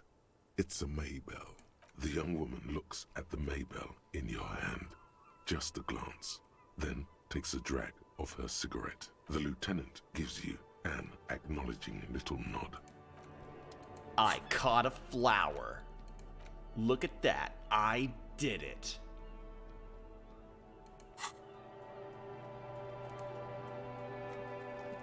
Hell yeah. Cold coffee in an ashtray that looks like a hedgehog. Okay, I don't like smoking in any regards, but that's cute. No lock in sight. Where does this lead to? I don't know, Lieutenant Euphrator. It is not the first closed door we found in this building.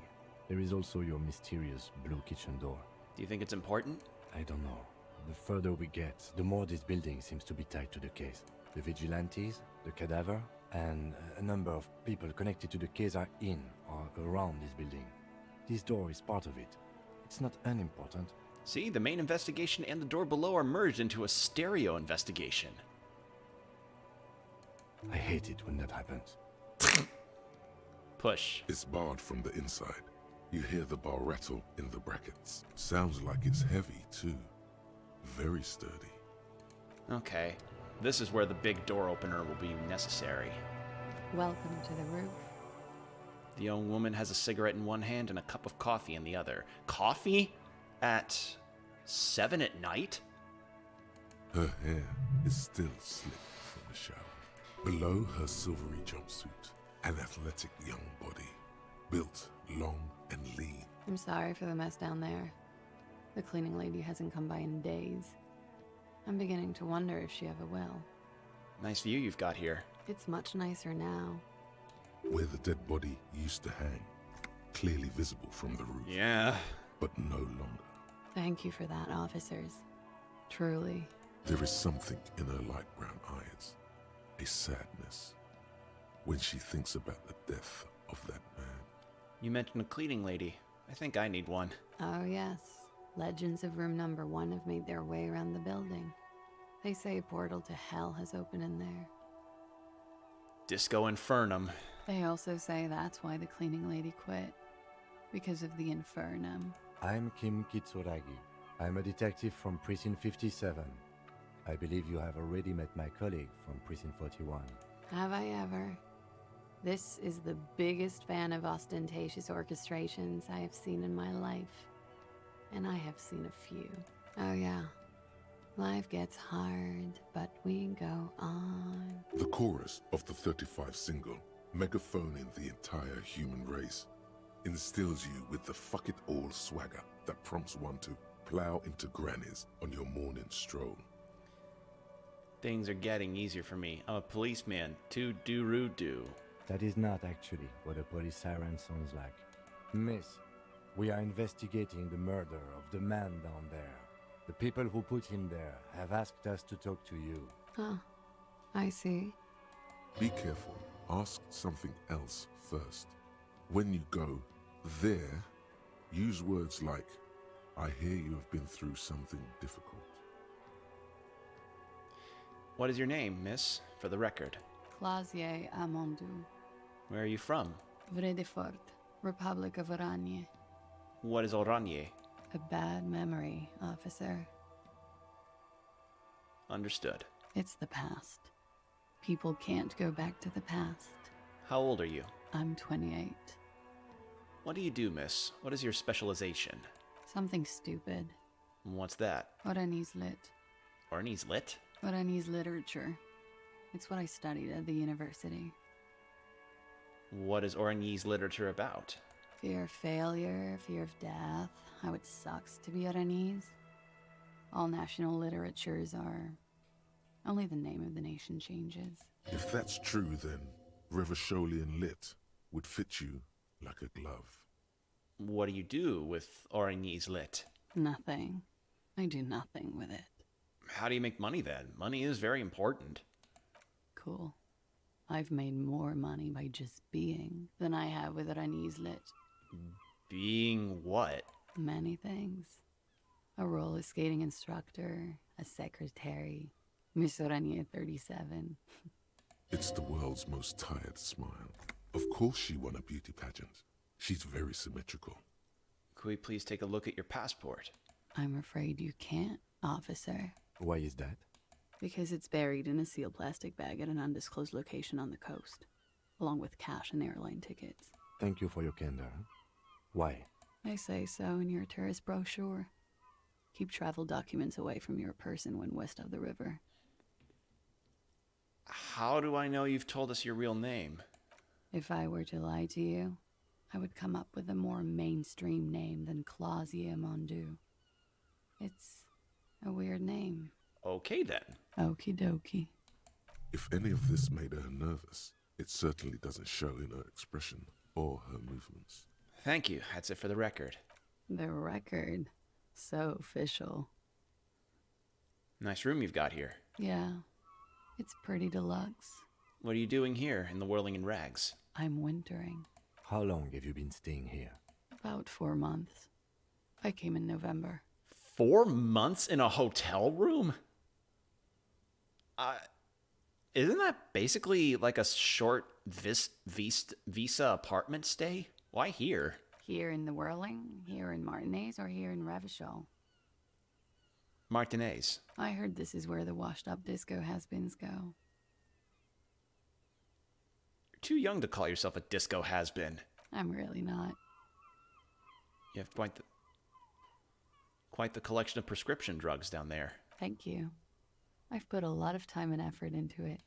Technically, possession of narcotics is legal in Revachol, but you should still reprimand her. No, don't listen to the stiff. Be cool. I love that authority is called the stiff. It was quite impressive. How did you amass such a hoard? With money, sir. It's not exactly the anti-star size caboodle I intend for it to be one day, but it's getting there. The Anti-Star is, or was, a Vespertine rock and roll star who liked to do drugs. He did so many drugs, he eventually mutated into a corpse. The collection includes Nacra, an opioid antagonist. Comes in handy when you've done too many opioids. Is that something that happens to you often, miss? Better safe than sorry. That's as far as that goes, then. Very funky. Where does that door lead to? I have no idea, officer. That window is new. It is. The lieutenant makes a note in his notebook. He finds the answer unsatisfying. I have other questions for you. Okay. Watching herself reflected in the bedroom window, tall and sparkling and draped in smoke. What is this wildflower? She looks at the dried petals in your palm, then lightly touches one with her fingernail. Chipped white polish covers the nail. It's long and sharp, like a mini dagger. The petal crumbles on contact. Pretty. Looks like a dried maybell. Is that the one you caught? Sambo style? What's Sambo? A martial art, sir. Is that it? Samurai boxing, or Sambo, graceful martial arts stuff. Sambo style implies stealth and cool. Yeah, why was it there? Why was there a flower on the roof? I don't know, officer. Because of the wind? Or an admirer? Any admirers, miss? Admirers? I'm too old to be a debutante. And this place is no fashionable society. They tell us you've been through something difficult. Something difficult? I've been through at least half a dozen difficult things. Which one do you mean? Where you were assaulted, miss. Or were you assaulted, miss? By sexually assaulted, you mean raped? Yes. It's a bit early in the morning for raped, isn't it? She sounds positively buoyant, vivacious, totally unbothered. Actually, it's evening, miss. Is it? It is evening. Time flies, man. So, were you? Yeah. I'm gonna go with not raped. I don't want to say that shit about him. By him, she must mean the victim. Tell them it's not my style. They'll have to, you know, if they want to jazz up the charges, they'll have to get someone more, rapeable. Jesus Christ. Are you saying that you were asked to tell us you were assaulted? Not explicitly, but I understood what they meant. It wouldn't hurt to spice things up a bit. Some assault and battery. Sexual assault, maybe. It was clear the latter would be spicier. Titus asked you to spice things up for us? Pretty much. Warming them. What did happen between you and the victim? We partied. Wait, partied? Where have I heard that before? A lot of partying going on. From Titus. About her and Titus's relationship. That's where you heard it. The kind I do? With all due respect, sir, I think we partied a little harder than that. Harder than this? I keep pointing at your face. I didn't know it was physically possible. Oh, it is. You're still alive. What did you do when you partied? We drank, sir. A lot. For weeks, basically. We had that effect on each other. We made each other drink harder. That's why I liked him. What else? Stimulants. Speed also has that effect, making you drink harder. And then drinking harder makes you do more speed. It's quite the combination. We also had sex. Were feelings involved? A little. The drugs were good enough, and we did enough of them. How did you two meet? Downstairs, at the bar. He was on some sort of assignment, a military man, as you probably know. Had a cool, scary scar. She appears aloof, but that scar part, the scary, is stressed and drawn out. What's that about? Apprehension? With longing. She misses him. Oh. When was this? A month ago? Something like that. What can you tell me about him? Name, eyes, age? I'm sorry, I can't do it. Not right now. Later, maybe. I keep seeing him. Like he is now. I can't talk about his... I don't know. Hair. I know it's difficult, miss. We can return to it later. It must have been hard for you, seeing him there. Oh, yes. I've had a great view. From the roof, out of the bathroom window, in my dreams. A bitter cringe.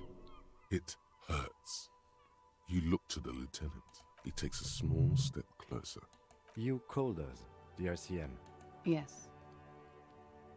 That was you? I made it. And I would appreciate it if you didn't tell everyone. In Martinez, they call it snitching. Oh, so she actually liked the mercenary guy. Oh. So she liked him.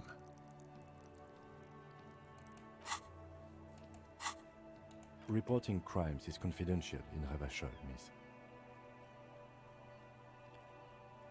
Before we go on, if it's snitching, then why do it? Because I couldn't handle it anymore.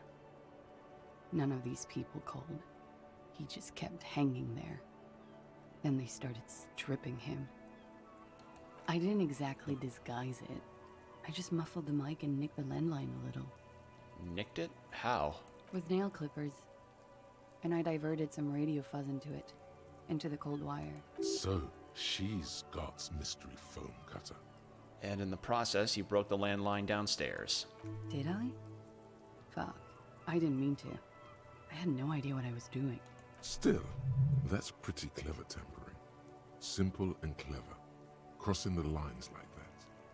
Seemed like you had some idea. That was nifty. Thanks. Why go through all the trouble? I don't know, sir. It was stupid. I was drunk, too. I was probably afraid the Union was listening in. Locals say they have ears in the wires. My ear is quite literally in the wires, Harry. I've had to cut off my ear and put it inside an electrical system. I literally have ears all over Martinez. Thank you for making the call, miss. Sorry, that was It was the awful. right thing to do. That was really bad. I didn't want to, sir. But if I hadn't, you'd still be hanging there. Are you sure you weren't... I'm 89% sure. Does that mean you're... So you're not entirely sure? You know how it is. Do you? Actually, I don't. Maybe you don't. There are numerous cigarette burns on those silvery scales. Easy to see now that you're closer. In conclusion, officer, I'm gonna go with a mild to medium not raped here. Sexual assault is a serious matter. I need a serious statement from you. Serious. You hear cracking in her shoulders. Let me make this 100% clear then, officer. I was not sexually assaulted. Would I be this flippant if I had been? Fair enough. What did they hang him for, if not the rape? He had something to do with the strike. One has been roiling since I got here. Rotten timing. But you probably know all about it. And his role in the strike was what? I think he was in a security detail. He was ex-military, worked for Wild Pines, and against the Union. We didn't discuss work much, if you know what I mean. But I understood it was dangerous. And they lynched him for it? She nods. How do you know How do the Hardy Boys know you? They're frequent guests. Downstairs, they have a booth for Union members. They're probably down there now. And how'd you meet them? Over drinks. It's been a long, boring winter. Did you party? A little, yeah. Like you partied with the deceased? No, not as hard. I'm sorry to have to ask this, but have you had a physical relationship with any of the Hardy Boys? I have. Understood. She sips her coffee. Titus said it. Overhead. Could that have been part of the reason they hanged him? Could that be why they lynched him? Jealousy? I hope not. Actually, I know that's not the reason. I'm careful about that kind of thing. Not crossing the wires, you know? But that's probably where they got the rape idea. What do you mean? Men like that? I don't know. It's the way their imaginations work. I suspect it's what they'd like to do to me. Gee, oh.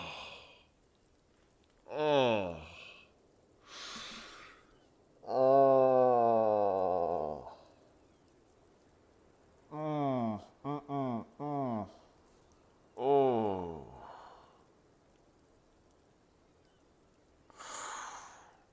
Oh, that was... Wow. Thank you for telling us all of this, miss. She breathes a silvery sigh of relief and weariness. The air on the roof feels humid. Should we head by downstairs, officer? We may have things to discuss there. Let's go. Wow.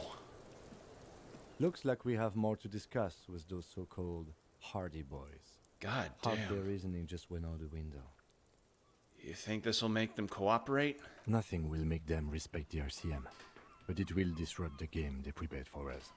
We just stripped off one layer of whatever it is. Her decision to not corroborate their story was definitely not part of the plan.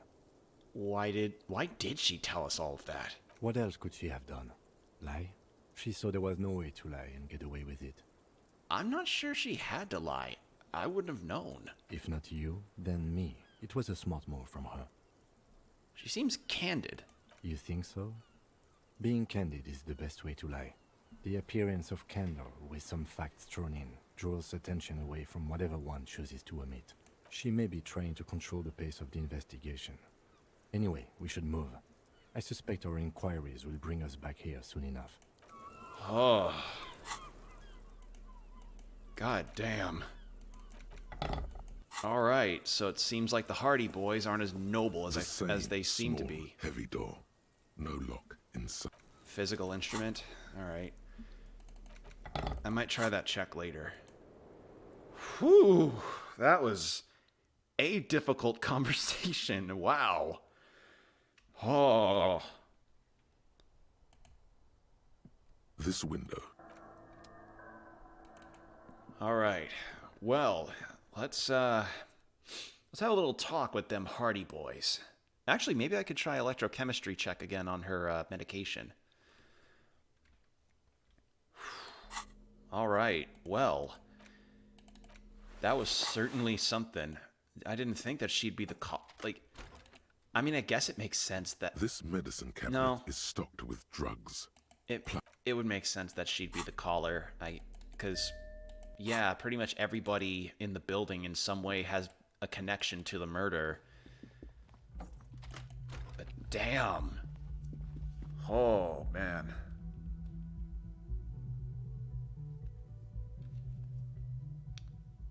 All right.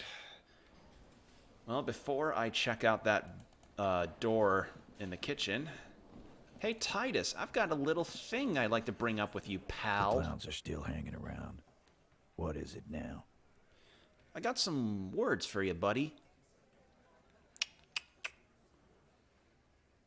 She says she wasn't. Fuck! I knew that fucking whore couldn't be trusted. You've hit a nerve. Titus is furious. No, more than that. The loyal Titus feels betrayed.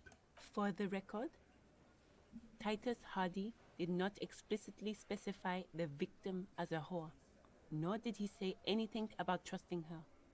Elizabeth, you have a working pair of ears, do you not? Oh, shut up and stay out of this, Liz. He raped her. He was out of his fucking mind. You have no idea. She's just in denial, asshole. You don't understand the traumatic experience. She's shutting down. And she doesn't fucking trust you. Yeah, she's crazy, you know. A crazy bitch. You know the type. She's fucked up. Oh my god, these guys. Crazy? What are you talking about? She was very lucid. She wasn't raped. The witnesses' statements were very clear. Lawman, I'm at the end of my goddamn rope with you. I fucking told you not to push her. And you went and pushed her. I am gonna fucking... Hit you. Duck. Titus Hardy. Success. Titus backs off. Fists down, everybody. Everett personally sent me to take care of this. If this goes south, we'll all be in the shit. But you, Titus Hardy, are going to be buried. Am I understood? The room is so quiet you could hear a pin drop. The rest of the cafeteria has gone quiet, too. Someone has to rush in to break the tension. The second in command. Look, Copper. We know that that fuck was a rapist and a killer. We got him confessing to it on tape. Show it to him, T. What's the harm, right? Here, jerkwad. Listen to this shit. And then come back and tell me the soldier of the apocalypse was an innocent man. Where'd you get this tape? You think we go into this shit deaf and dumb? You RCM aren't the only ones who know how to bug people. There's no university degree for that. So you've bugged them? How? We have machines. We're in logistics. How do you think a harbor works? It's advanced stuff. Understood? You've listened in on their communications. How long? Since way before their chief started taking swing lessons. Things got nice and quiet after that. Which one of you is doing this advanced radio work then? It's not advanced. You just hold up in a coop all day, writing down what they say. It gets hot as hell in there. Don't put yourself down, Angus. It's important work. Yeah, man. You're like a radio genius or something. Those notes are some in-depth stuff. Indexes and shit. So what's on this tape? What's on it? We call it the Dorgun Mega Mix. You'll know why. Won't you listen to it? Why should I care about the tape? You lied to me. You don't care about evidence. The fuck are you a cop for, then? Pigs, T. They don't care about getting the truth. They care about getting convictions. They are fucking keeping a score on their bulletin boards. I won't be on your bulletin board. If you don't listen to the tape, we got nothing to talk about. Don't forget your tape, lawman. Compliments of Titus Hardy. Fine, I'll listen to it. You do that. Oh, and keep it. Maybe you'll need a reminder of human ugliness someday. Alright, well, managed to actually strip off the layer there, which is pretty awesome. Hell yeah. Hell yeah. Alright, well, I can interact with that in this, thanks to the tape mix that I have, or the other thing. And let's go check out the door, finally. The door, the door, the door. You see a heavy steel. The key fits the dimple lock. It takes a bit of effort to turn it after all these years. But then, the lock clicks. Dust rises before you like mist. A tomb? Haunted by regal spirits from distant ages. Calm down, Inland Empire. No. Smells like engine grease and cut wood. A workshop.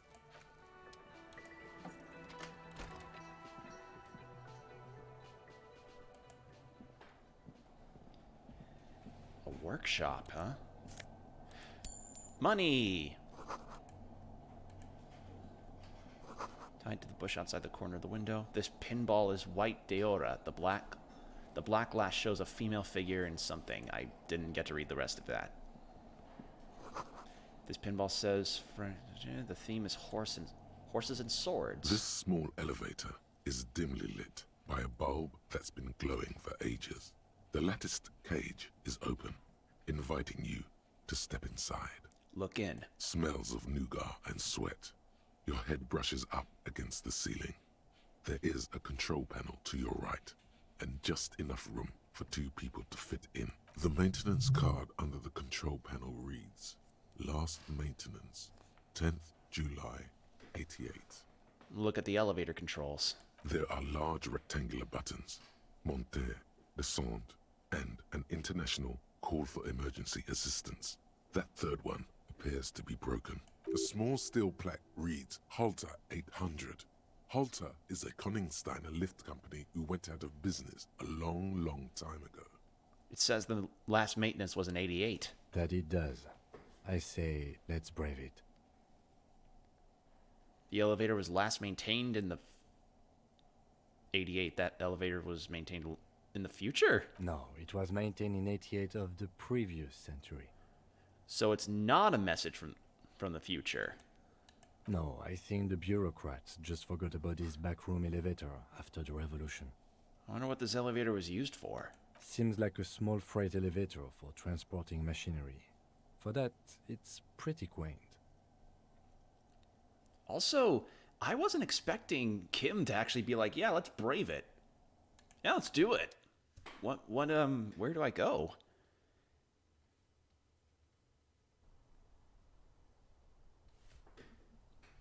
Huh?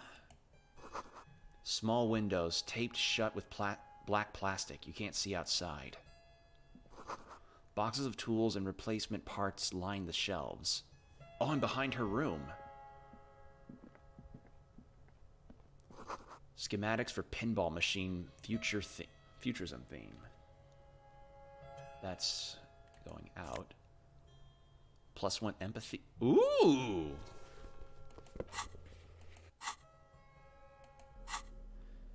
+1 empathy and hand-eye coordination. Yeah, look at me. I'm a noir man now. The pinball machine has been taken apart and gutted. So this is where they brought 40 pinball machines to fix them up. A long time ago. Everything is covered with dust now. The lieutenant looks around the dusty, crowded room, inspecting the tools on the shelf. Looks like they gave up on fixing the pinball machines at some point. At some point, 20 years ago, 15 maybe, before pinball went out of vogue. This used to be a pinball workshop. Looks like it. I'm guessing Martinez North 22 used to be a pinball arcade before it became a hostel. There are machines left over. Oh god, I imagine a pinball arcade would sound similar to a pachinko parlor. A creak. Some dust falls off a shelf. Downstairs in the hall, next to the main door. One of them even works. I've seen one of the hearties bang away at it. There's footprints here. Oh, that's the You door. clearly see footprints in the downy carpet of dust covering the workshop floor.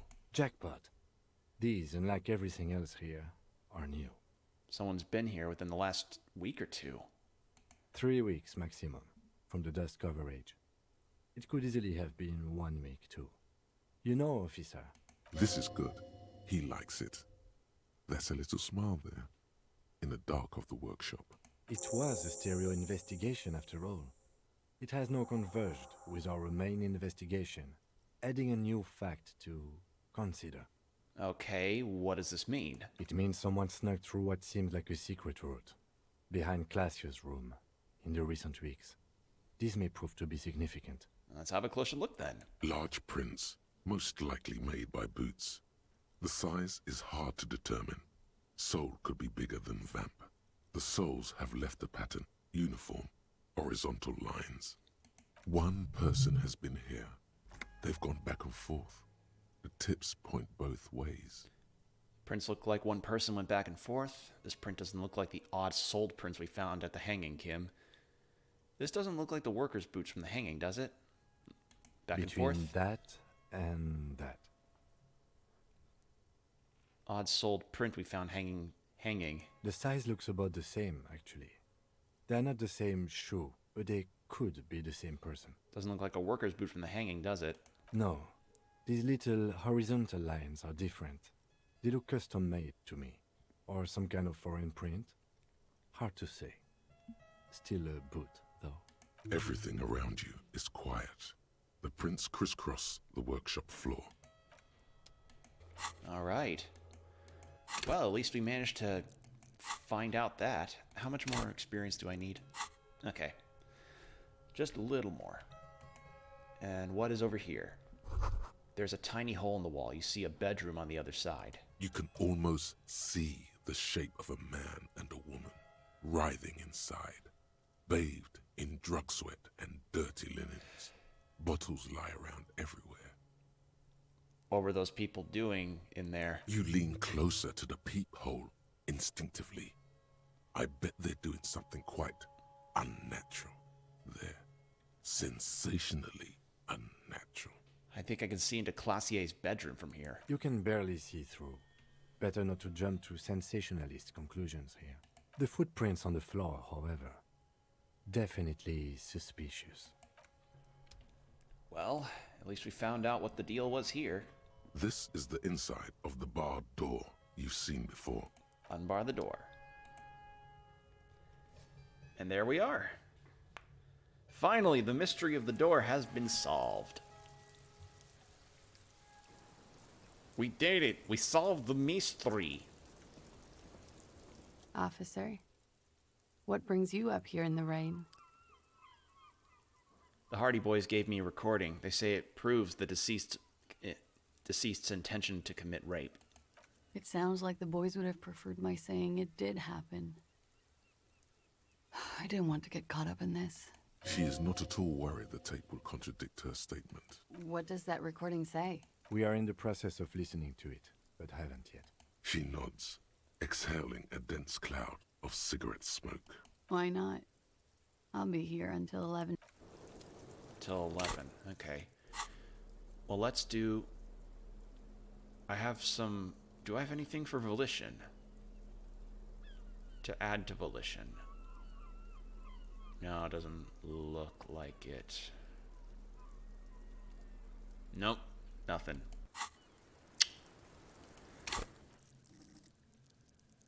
My volition's already pretty goddamn high, and so that's just a difficult check.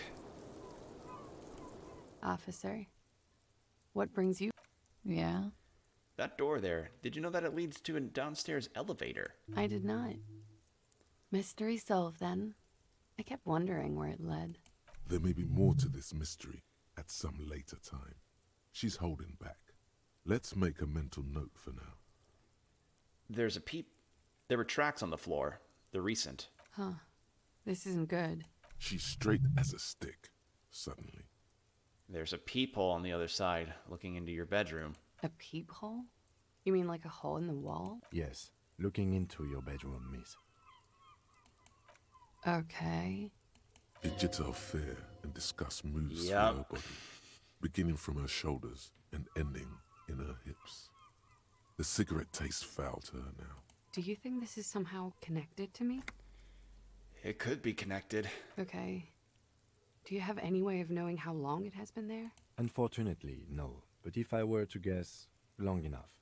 The perforation is under the bookshelf on your wall. It should not be hard to cover with some tape. If it is recent, who do you think made it? Shit. I don't know. Maybe it's been there for a long time. Maybe the local kids use it or something. I don't know. She was getting peeped on. I'll be fucking covering it up with a lot of tape, that's for sure. Was there anything else back there? It's an old pinball workshop. The room back there. The room back there. This place used to be a pinball arcade. Okay. I'm glad someone's had fun. That's all for now. Mm-hmm.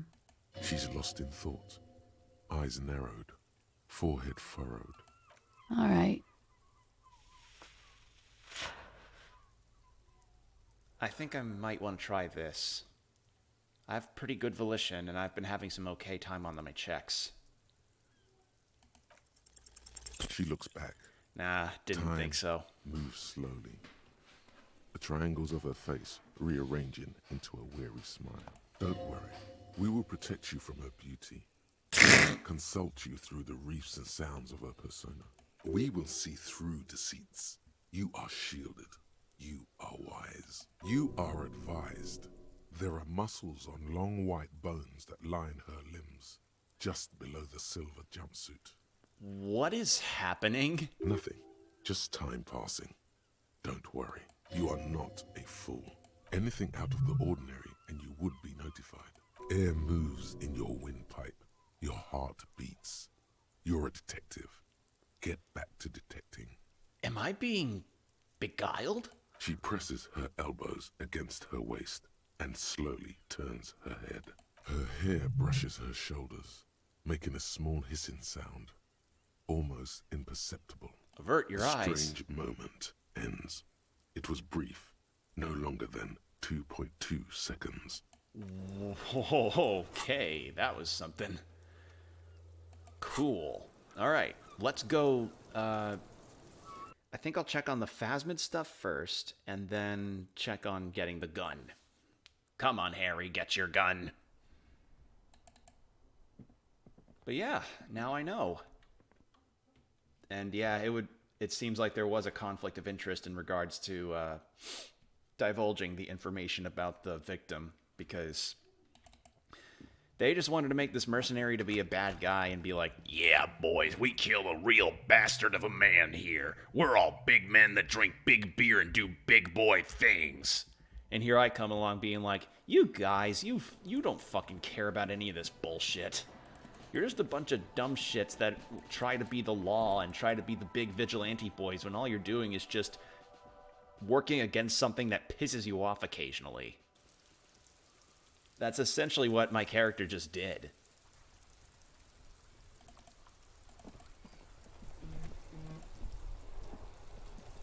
Sorry about that. That was my phone going off. But yeah, that was certainly something. At least we got more info.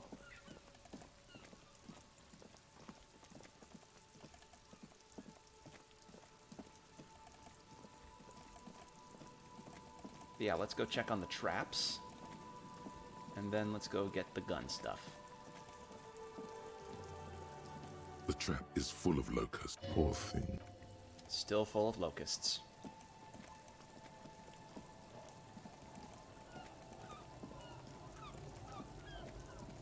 Besides, like, that gal's pretty cool. That gal's alright, but my heart's to her, man. She's too cool. She's too cool. I can't. She's too cool.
The porter reel is just what you needed. The reels attach to the apparatus with a satisfying click. The tape is routed behind the magnetic reader. You push command All right, set, here we and go. the tape starts spinning. Violent static and machine sounds fill the air. This isn't Revachol. This is a fucking village. I can almost see the elephants. Oh, that's not a pleasant sound. The harbor. That's the son of a Kvalson crane. He's right. When this shit is done, I'm gonna tear that place up. Soldier of the Apocalypse style. Kill shit. Dogs and chickens too. Gonna run a room, Cordy. A real nice room. I don't give a shit. I'm fucking done. I'm done mentally. I'll fucking do them all in. Rape that disco cunt on the counter. You know, the dance a whore upstairs. Do it Kohoi style. Never did get that taste out of my mouth.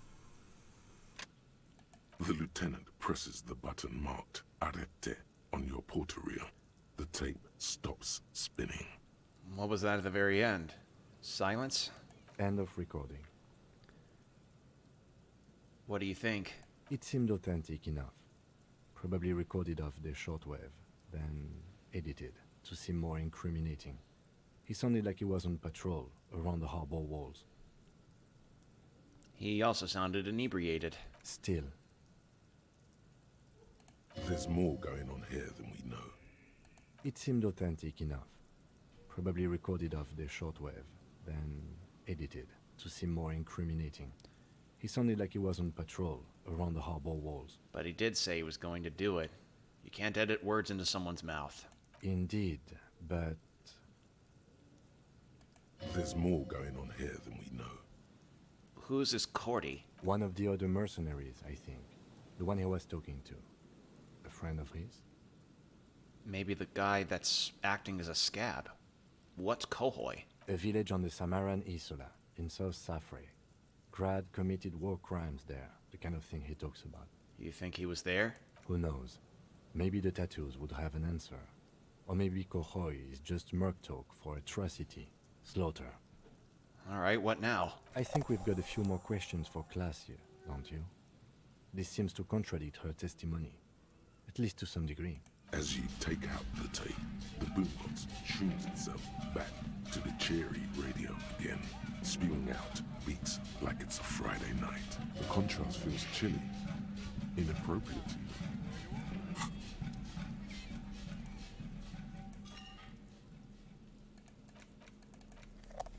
Well, that was, enlightening.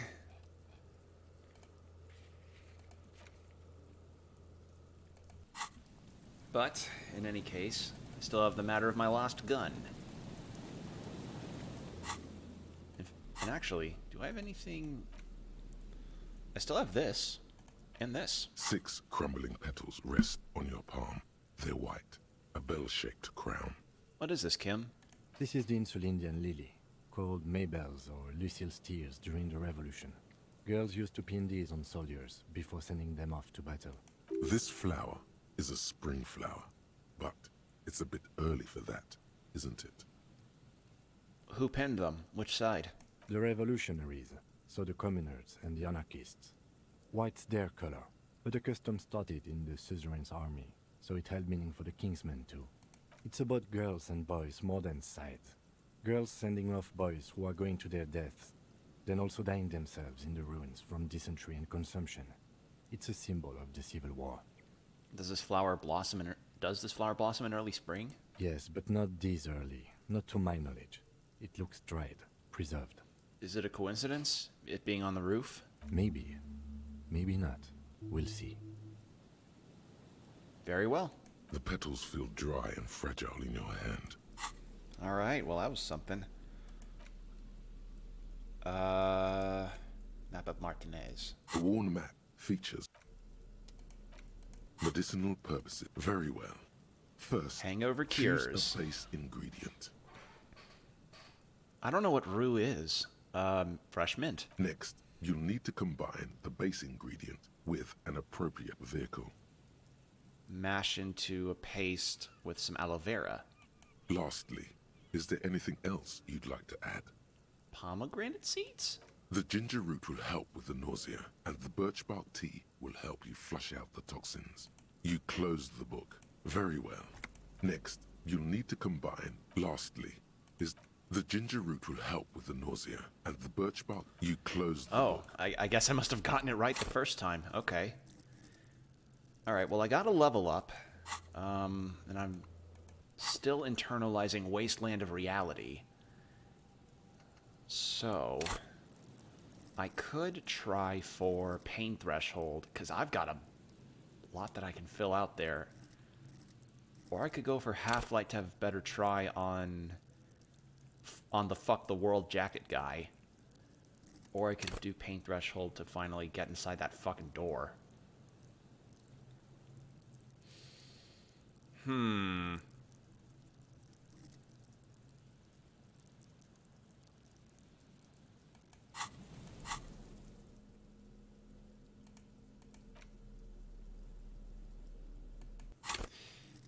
Yeah, time to... because I needed to help Suna.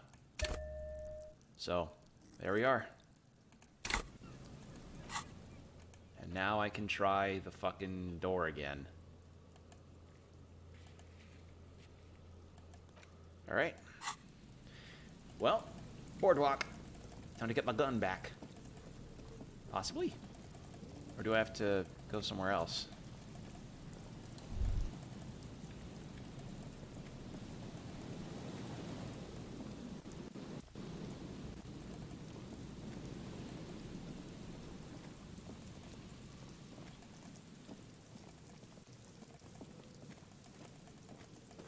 Oh wait, do I have to go in a building and then go out?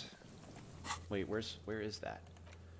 Someone's been running around. You mean old fishing market at 2200. Get your service weapon back. Just walk past the fishing village until you see the boardwalk.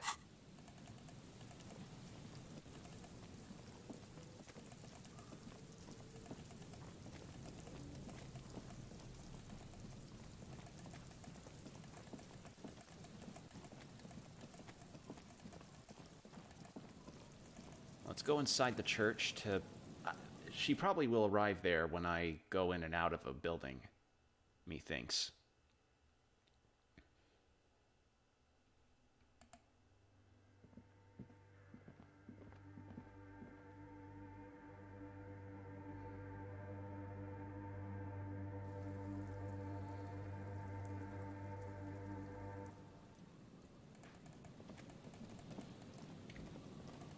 Now then. Past the fishing village and onto the boardwalk. So the boardwalk itself was a trade area, I guess.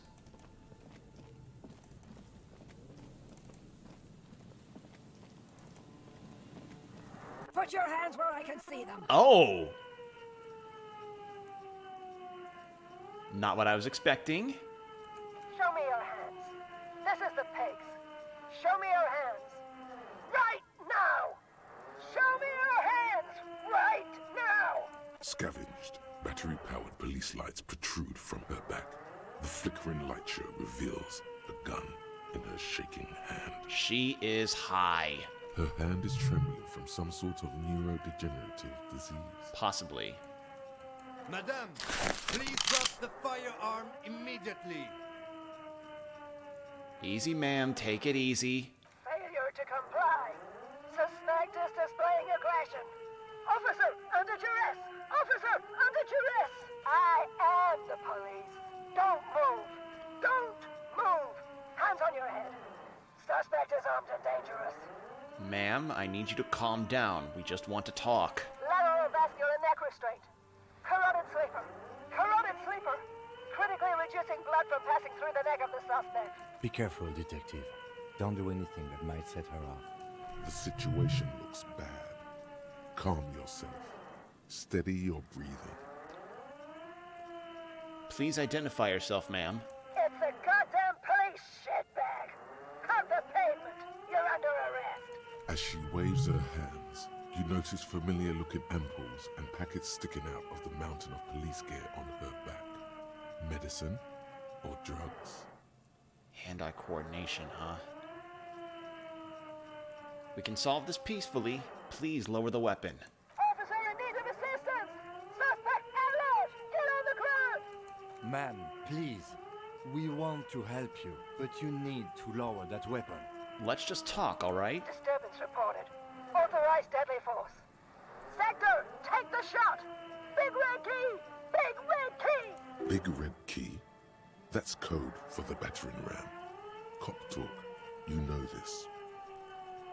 Are you on drugs? Confiscated contraband. Restricted access. 2 kilos missing. Eyewitness report compromised. I don't think she's on drugs. Being off drugs might actually be the problem here. Ah, good point, Kim. You're not the police. We are the police. Back up! Back up! Back up! Status unconfirmed! Lieutenant W. Freighter Harrier Dubois, 41st Precinct. This is my partner, Lieutenant Kitsuragi from the 57th. No! Oh, no. No. I thought Mr. Moran... Gareth! Aggravated assault! Man down! Officers in pursuit! What's the situation, officer? Law enforcement compromised! Impersonating a police officer! We are really cops. Look at our badge. License and registration! License and registration! Come in dispatch! Sector! Sector! Azimuth! A red check. We can't leave. A delirious civilian is pointing firearm at us. Your firearm. You need to solve this.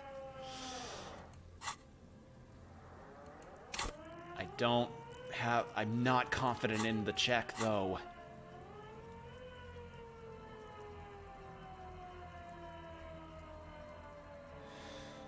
Alright, here we go!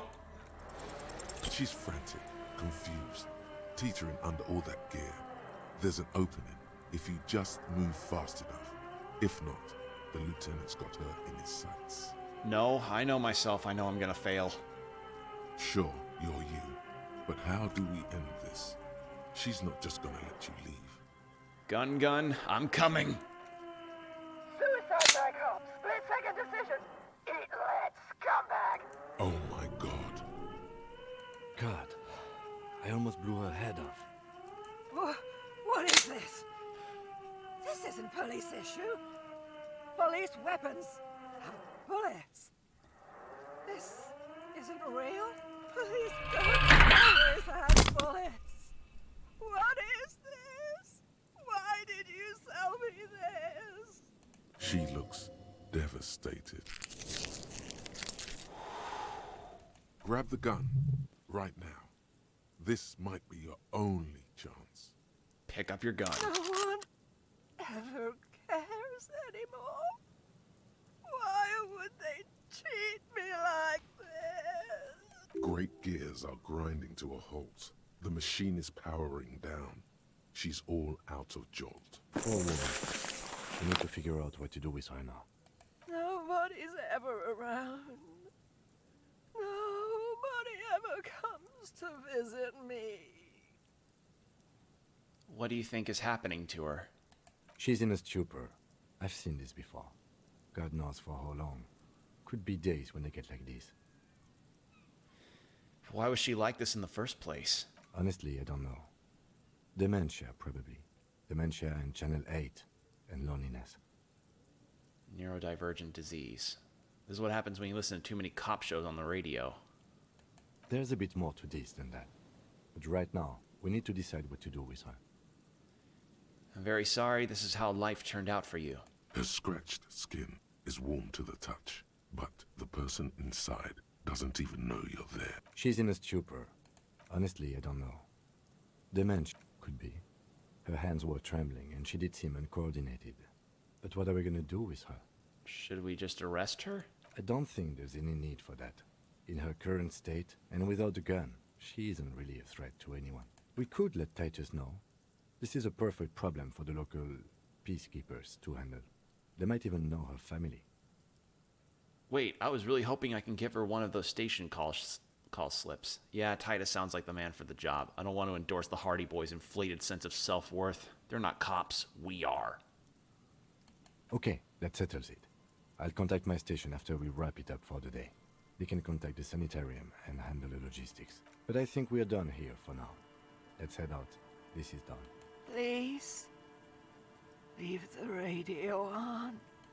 She stands motionless, just a heap of clothes and fleshes now. Maybe if you search her once more. The woman stands slumped. She looks catatonic under her mountain of RCM paraphernalia. Is one of those things a police cap? There were narcotics in there too. You're thinking of taking them. Do. Pick up the RCM cap. She doesn't even flinch as you reach out and disentangle the familiar-looking lieutenant's cap from her mountain of RCM it's Harrier's cap. paraphernalia. Oh, is that yours? It's hard to say. It's been so long since you wore yours. Maybe? Probably? You know me. It's your hat. Shake her shoulder. The old woman doesn't react to your touch.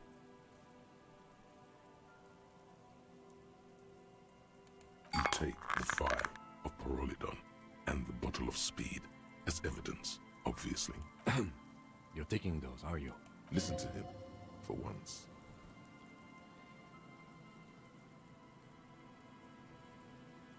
You can take them then. Thank you. I'm doing this to help you. We need to focus on the case. I wasn't gonna take them. I was gonna see if I could sell them to Rosemary. He's grateful you did this. Leave her be. Oh, that was harrowing. But I have my gun. I have my gun. I did it. I got my gun back.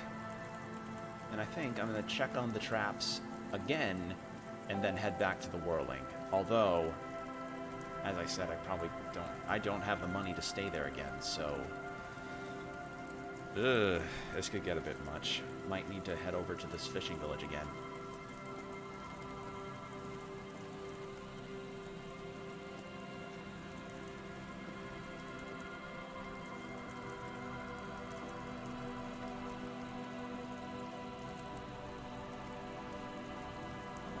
A few locusts trudge a poor thing.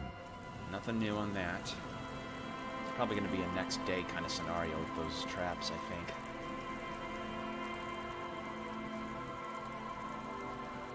Yeah, looks like it. The trap is fit forth. Yeah, looks like it. Alright. Well, got my gun back. Hell yeah.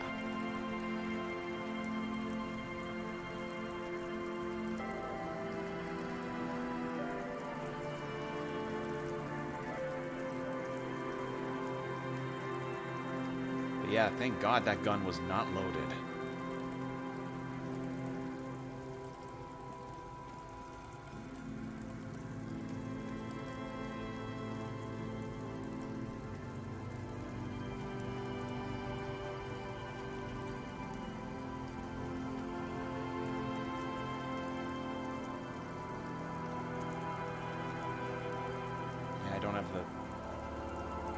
I don't think I can stay another night.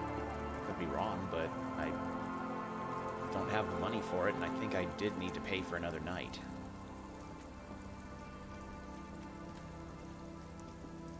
But yeah, I got the badge and gun back. Those are the important bits, which is nice.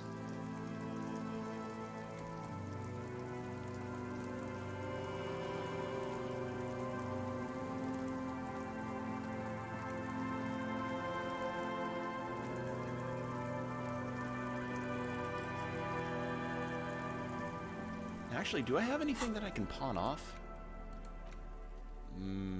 I'm not gonna pawn off Renee's photo. That's fucked up. That'd be fucked up to do.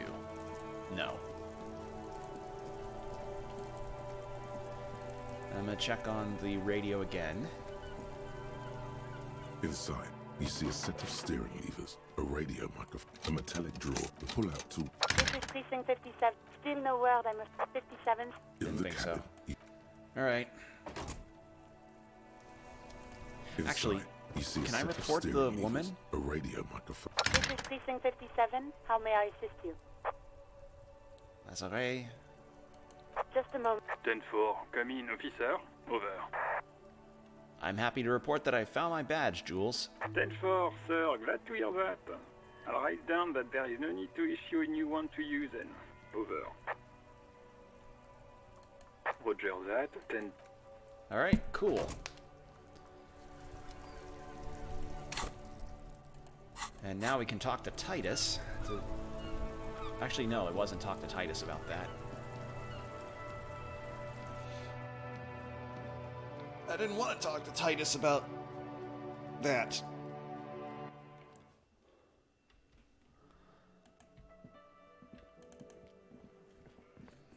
The clowns are still hanging around. What is it now? Do you have any? I wonder if I have anything else to talk to him about.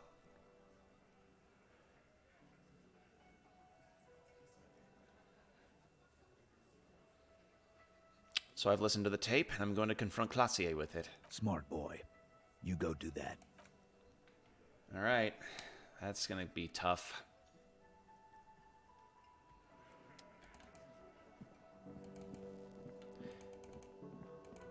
Hey, was there something you needed? Well, well. Bringing him that new bird sure made it. Got the 20 real? Not yet. And why are you wasting... Damn it. Yeah. Hey, another thing. Great. I love those. Classier in room 3, she nicked the phone line. Why? No, fuck it. I don't want to know. I don't want to know why these degenerates do what they do. I thought we had one good guest in the building. He really doesn't like it being classier. Classier, okay. Well, anyway, mystery solved. I don't like loose ends. Yeah, neither do I.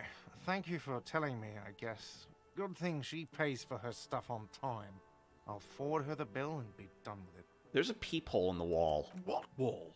Upstairs in the secret back room, right next to Classier's bedroom. I think it's used for looking in on guests. I'll have it fixed at once. Thank you for letting me know. I assure you, the Whirling does not abide spying on its guests. The color has drained from his face. Are you sure you haven't been spying on your guests? Absolutely not. Fuck you for even implying it. It wasn't me. It wasn't my staff. The establishment will look at it and ascertain what it was. Sir, he was only asking a question. It's his job and mine. See that it's covered. Yes, I absolutely will. Sorry, it's been a bit of a day. And now a hole in the wall. Alright, you've been notified. Thank you. I'll patch it up personally. Was there something else about the establishment? I hope not. Gart, what if I told you I got into the back room, behind the blue steel door? Oh, okay. Well, I did hear you make noise back there, so good for you. He's really, really holding himself back here. It takes a lot of willpower not to ask.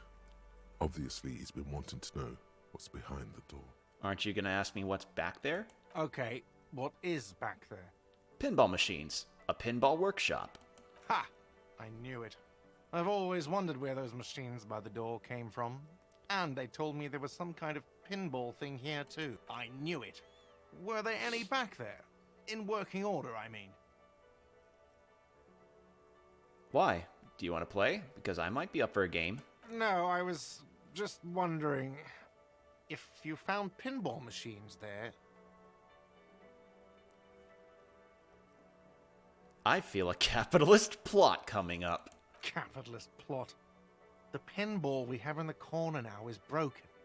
I want to diversify the entertainment options. It wouldn't hurt to get a little life in here, other than the hellish karaoke machine.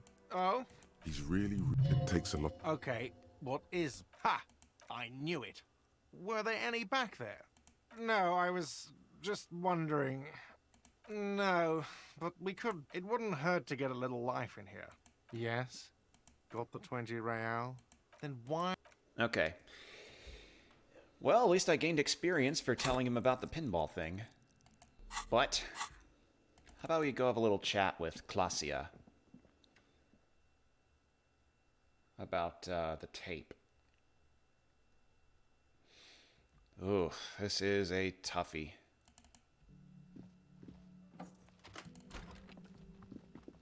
Well, actually, I could try the electrochemistry check again, I think. This medicine cabinet is stocked with drugs, plus an old toothbrush, and a bright orange bottle with Preptide stamped on it, in sunny, happy letters. Jackpot, baby. That's the stuff you're looking for. Your palms begin to sweat just holding that little plastic container. What's so exciting about this orange bottle?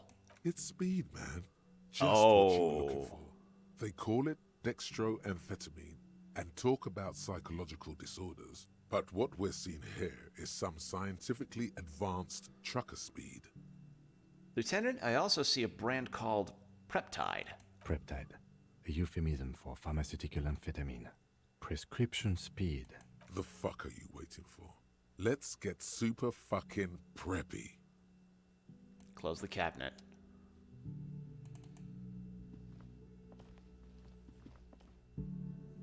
Alright. Well, now I know a almost skeleton in her closet.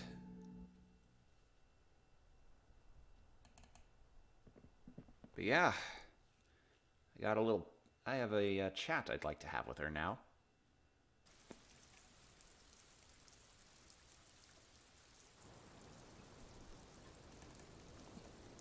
I was just thinking, what a nice evening it is for taking part in a murder investigation. We have listened to the recording. The deceased stated he intended to commit it. She puts her coffee cup down with a soft ring.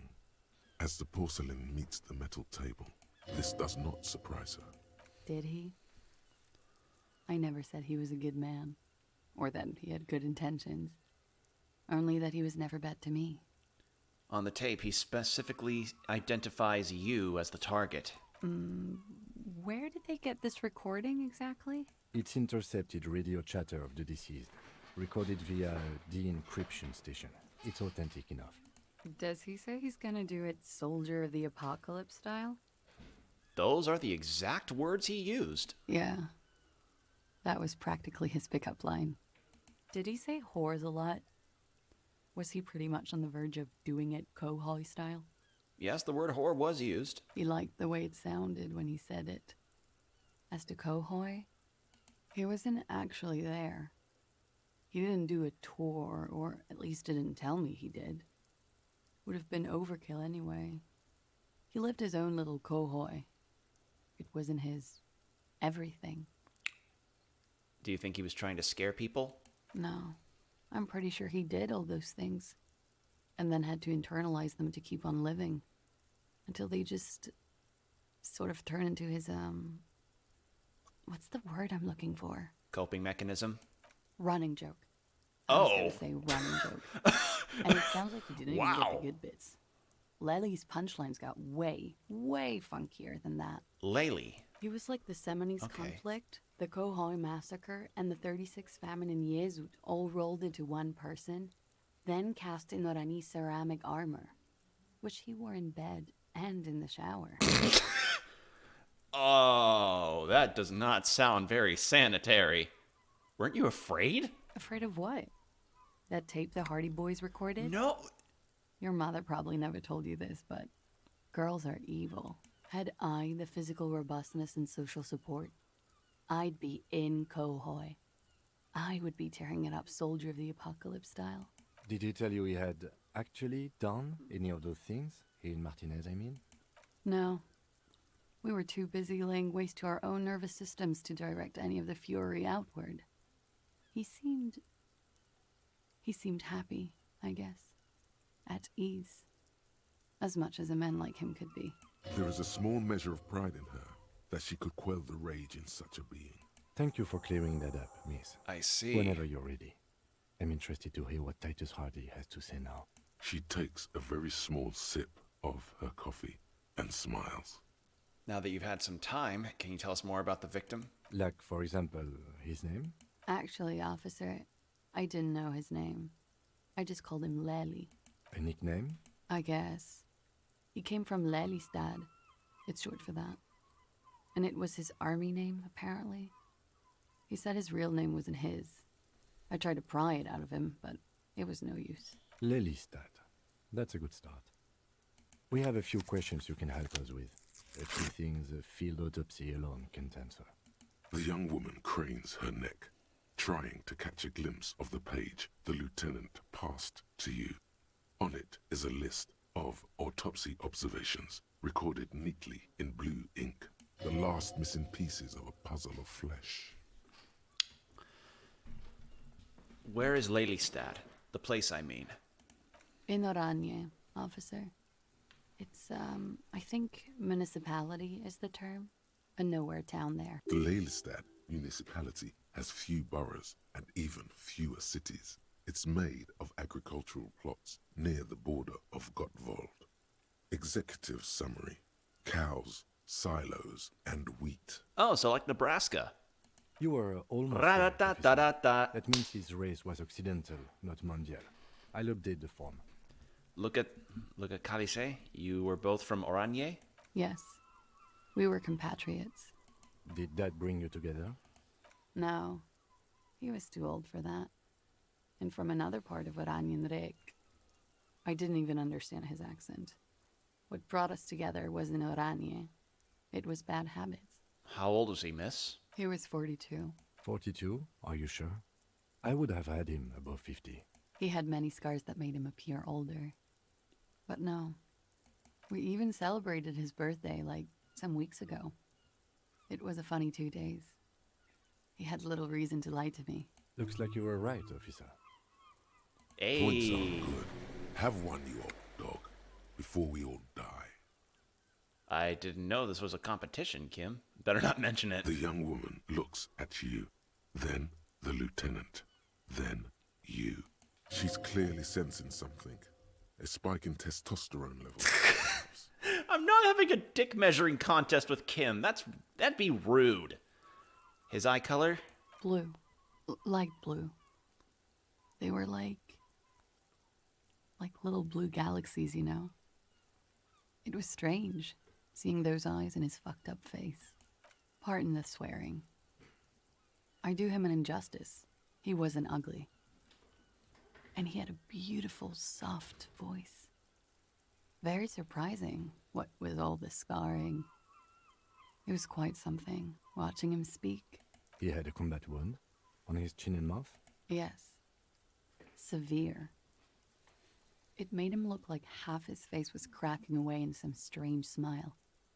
That and those eyes. Ah, yes. His hair, if you can remember? It was light brown, almost blonde. He darkened it with brilliantine, made oily. Not nice to stroke. I couldn't convince him to leave it alone. Interesting. I, too, have stroked his hair. Oily, isn't it? We have that in common now. She understands what autopsies entail. It doesn't get her off balance. Damn it! All right. Kim, I said to put the brilliantine on the form. Do I get a point? No. But I put it down there. Point to the red autopsy slip. Okay, sure. Here you go. What else are we missing, officer? He had a tattoo. What did it mean? Oh, that. It's clear she liked it. It was a map of his service history? Sure. Service history. It was mostly for showing off to chicks, though. For showing off to chicks? How so? Wow. How is it that saying how so sometimes just causes me to turn into Sean Connery? How? Rest in peace. Imagine him lying in bed. Freakish musculature laid out on the sheets. Scarred, of course. Tattooed. The sheets are dirty for some reason. So kind of like what people imagine being in bed with, what was that? What were those people called in Game of Thrones? Dothraki, like the Dothraki in Game of Thrones. Is this Oranese lit? Is this Oranese lit? Yes. This is the very essence of Oranese lit. A moment's respite. Dark and hopeless as the struggle itself. He's smoking and drinking, of course. And his chest and shoulders and arms are studded with stars. Tens, hundreds of them. Maybe even thousands. And the woman goes like, What was this, baby?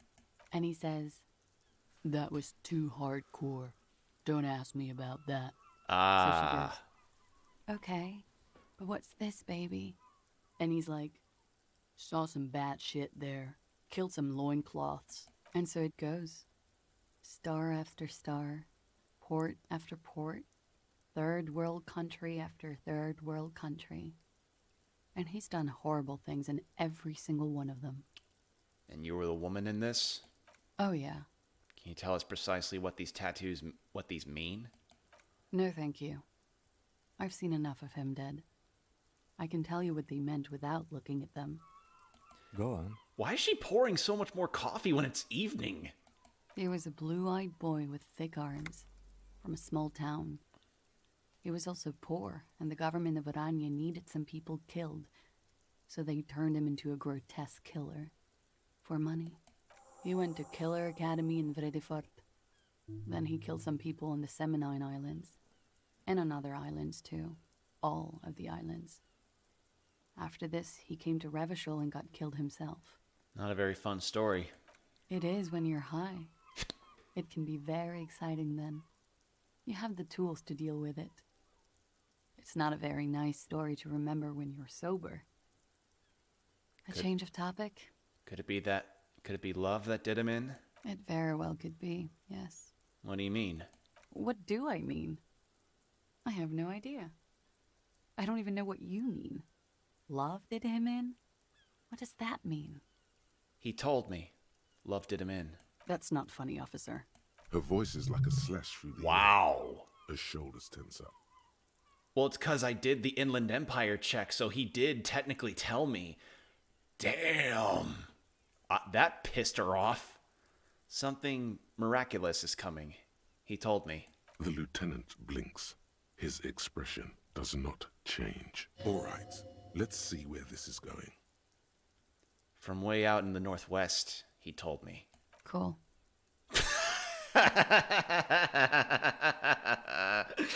Wow. Not even a blink. Wow. She is cool as a cucumber. Damn. It very well. What do I mean? That's not funny, officer. Her voice is like Okay. a slash through the air. Her shoulders tense up. Okay, we ordered a toxicology report. Any idea what it will show us? A real rainbow splattering of pharmaceuticals, I bet. Barbiturates, amphetamine, sildenafil. How much does the toxicology report cost the police of Revachol? I can do it for half of that. Save you some money, make some myself. I could use some money. I have nowhere to sleep. It's quite expensive, miss. But we'll manage without your help for now. I think we... His eyes were blue? Yes. Light blue. Pardon the... He had a combat wound. Yes. Ah, yes. It was light brown. Almost blonde. The young woman nods. All right. I think we're done.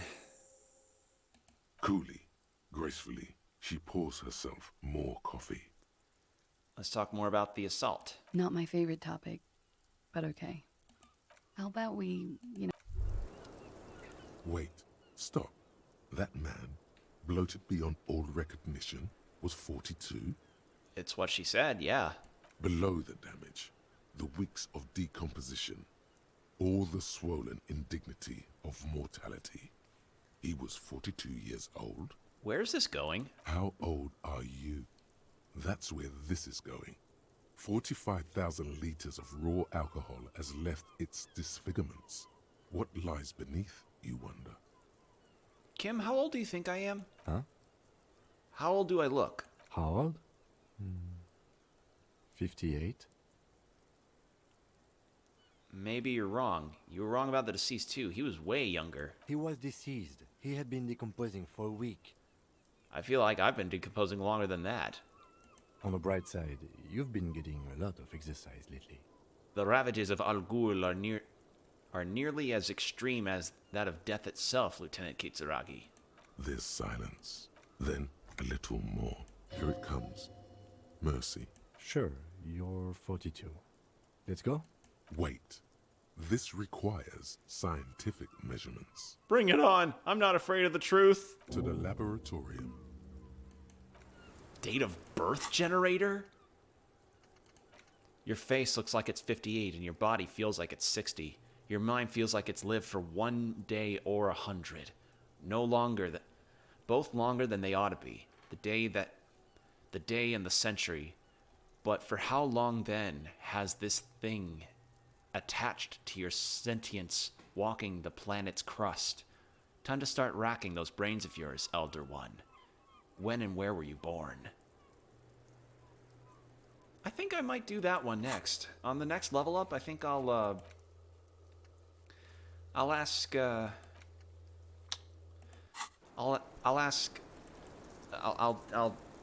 unlock another skill point.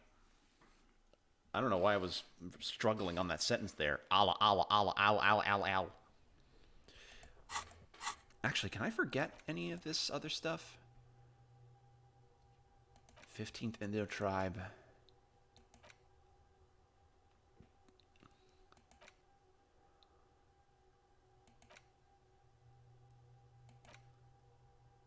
Rigorous self-critic. Every green orb clicked. I kind of have a pretty...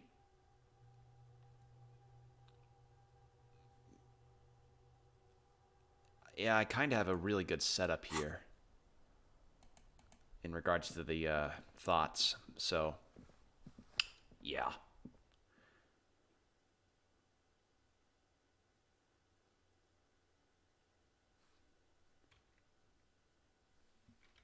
See, now I'm trying to figure out how to make the money that makes me get back into my room. Because I'd like to at least get that electrochemistry thing a try, along with the interfacing.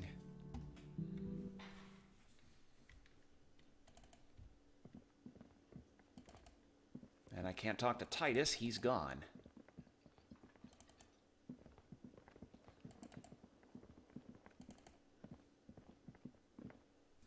So it's super late at night, nowhere to sleep.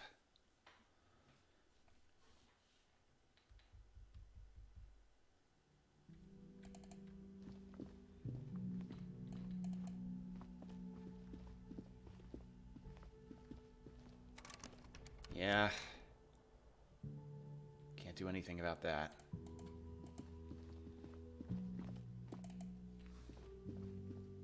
And pretty much all buildings are going to be locked because of the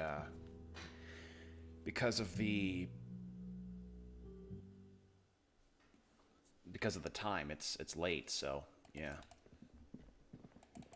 I just don't have the money.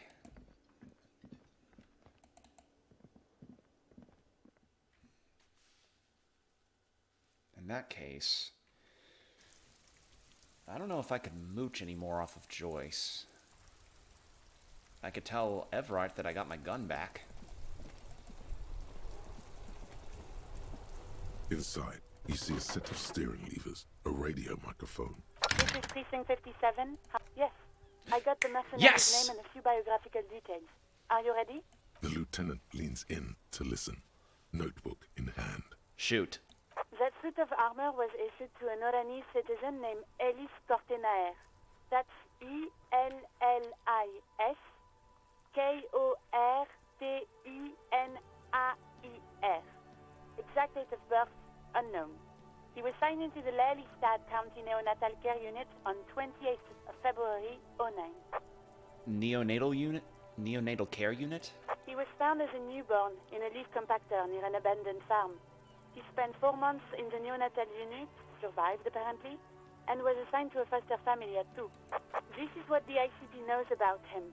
He was raised by foster parents, entered the East Brand Military Academy in Vredefort at 17, then served in the Oranese forces till he was honorably discharged in 41, just a year before the Seminese conflict. Then the armor followed him to Seminine, or at least I assume it did. And that's it. There are no records of his employment in Trenel, or any of its other incarnations, or him even entering Revachol. Wait, he was found in a leaf compactor? It's a garden tool used to press leaves into these cubes. It's a detail the hospital had, the only detail in these files. So I thought it would be good for you to know. It is. Thank you, Alice. Any information on his foster parents? None, officer. Sorry. So all we have to connect him to Krenel is the armor. Even that is a small miracle. These organizations usually double-check their inventory. Thank you, Elise. Great work. No problem, Lieutenant. A compliment from Lieutenant Kitsuragi. Not bad. Well, we have his name and service record now. A name. This is very good. Elise Cortenard. Sometimes police work is about human dignity, about giving back names to anonymous victims. I'm glad the inquiry was helpful to your investigation, officer. Did you have any other questions? 57th Hope. In the cabin, you see... Well, we got the name now. Hell yeah.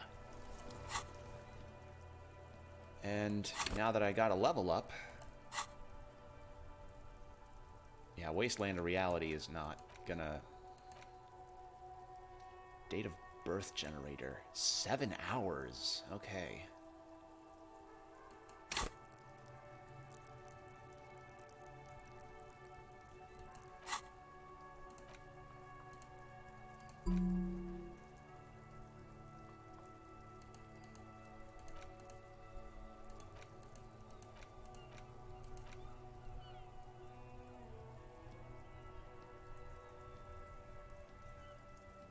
This'll take a while to unlock.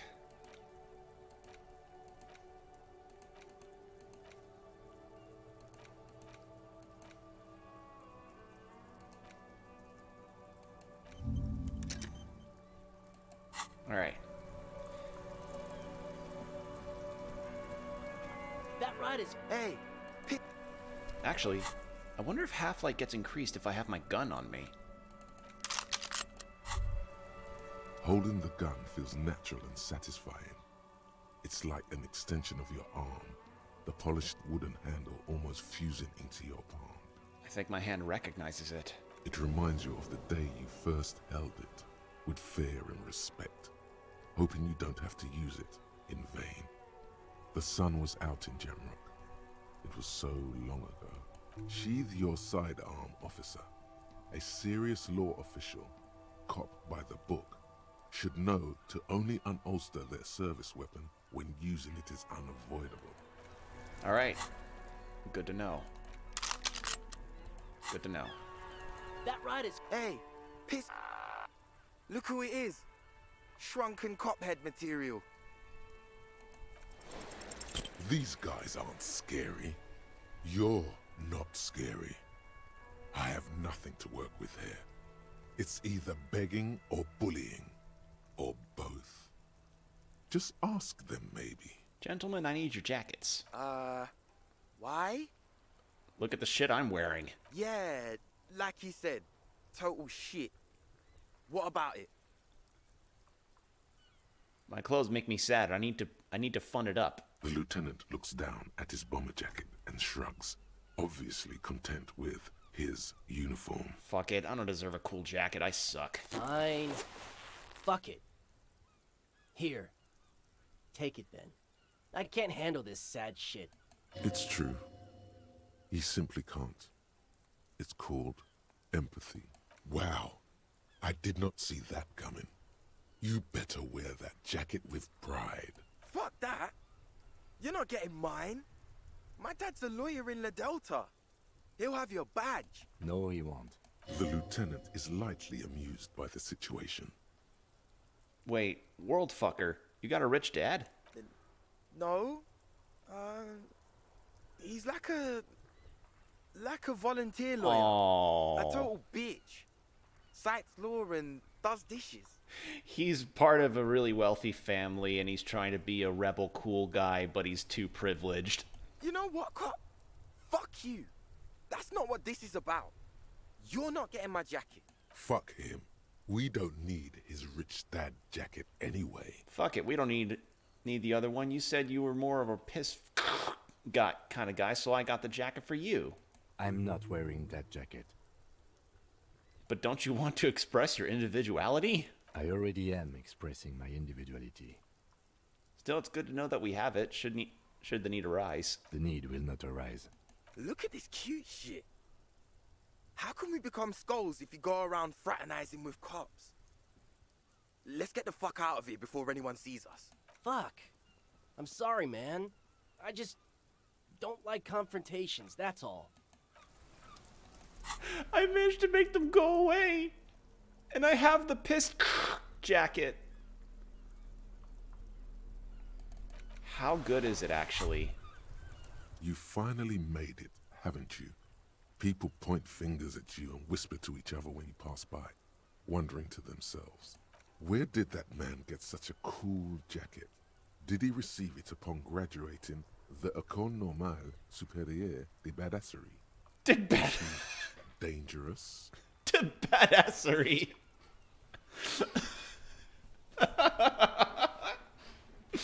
Yeah, I'm a danger. Yeah, a danger to myself. What am I doing? This is insane. Oh no, believe me, it will be everyone else who's uncomfortable with it. You're safe. No one dares say a word unless they're, like, from your station and coming to judge you.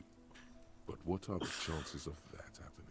Oh, if those two from my precinct see this jacket, they will laugh and judge.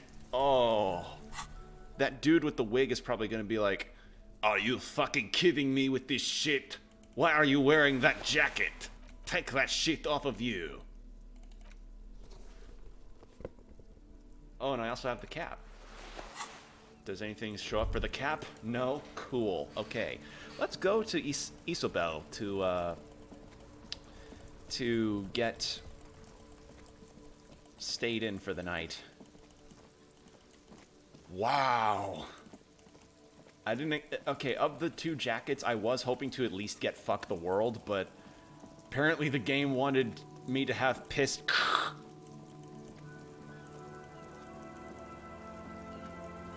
The trap is poor thing. Alright, yeah, no. I mean, I can check the one near where I found Morel, but I'm not expecting anything huge.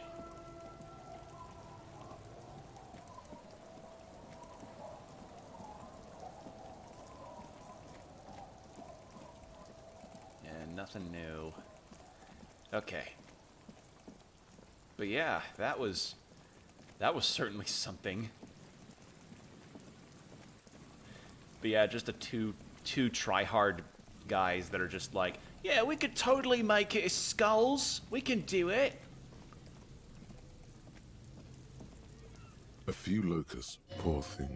Nah, I didn't think so. Alright. Well, can't stay at the whirling, and I can't try to fix the expression or the faucet that I broke. So, yeah. Gotta stay in Isobel's place, since she offered. Nicely.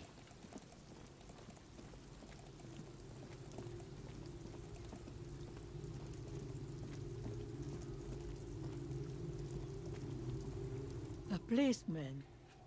What can our village do for you? Actually, is that free room still available? Change your mind, did you? I thought you might. Won't find a better deal than free. Don't make this old woman regret giving the police the key to her house. Here. Fair point. The door has seen better days. The layer of paint has started to peel off due to the salt and wind from the sea. Even the lock looks slightly rusted. Unlock the shack door with the key. I'll be sleeping in my room in the whirling. We'll meet in front of the shack in the morning.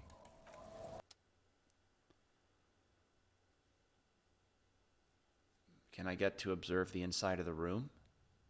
I can. You see the waves, the sea, a church. Crowhev jacket. What the fuck? What does that look like? Oh, that is the lamest looking... No. No. That one cabaret owner from Yakuza 0 is still the lamest, but this one is up there. That looks stupid. If I'm being completely blunt.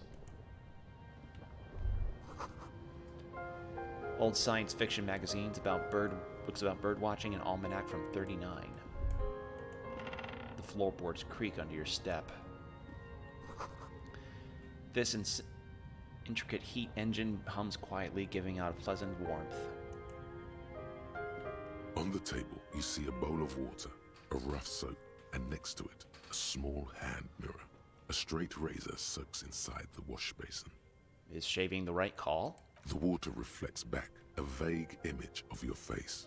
Nose bulbous and red, hair unkempt, wrinkles lining the eyes and forehead. The stash is gigantic. A fresh start looms ahead.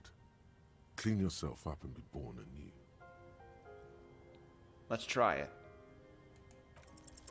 Like an artist with a brush or a master swordsman, you use the small mirror and the straight razor with some soap to remove all that unkempt hair from below the nose line. The sharp blade chafes against your skin, reducing a scratching sound.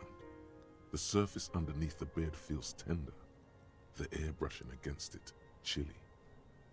Feel your clean-shaven cheeks. They feel so smooth, surprisingly so. A feeling of freshness overcomes you, as if you just came from a cold bath. Was shaving the right call? The water reflects back a vague image of your clean-shaven face. Despite the bulbous nose, unkempt hair, and persistent swelling, you look a little younger, maybe. The beardless nature of your cheeks makes the expression seem even more like a terrifying grimace. Well, I mean, I did it. An old mirror hangs on the wall. You see your reflection in it. The expression fixed to your clean-shaven face. You're still not accustomed to it.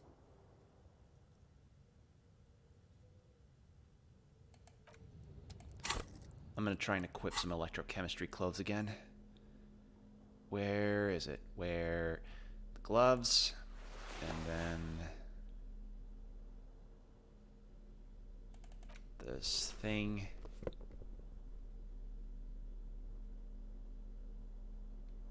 Shivers.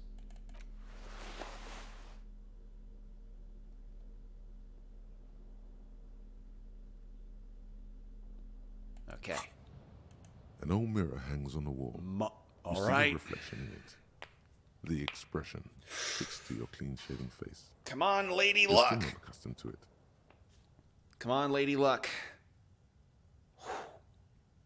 Roll. Still. Damn it. It won't come off that easy. Damn it. This is a hard check. But I'm getting there. I'm getting there. Soon enough, soon enough, it'll happen. I'll be able to get the check. It's just stubborn fucker, that check. Where's the jacket I was wearing? There it is. All right. Well, since Kim isn't with me right now, let's talk to Lillian again.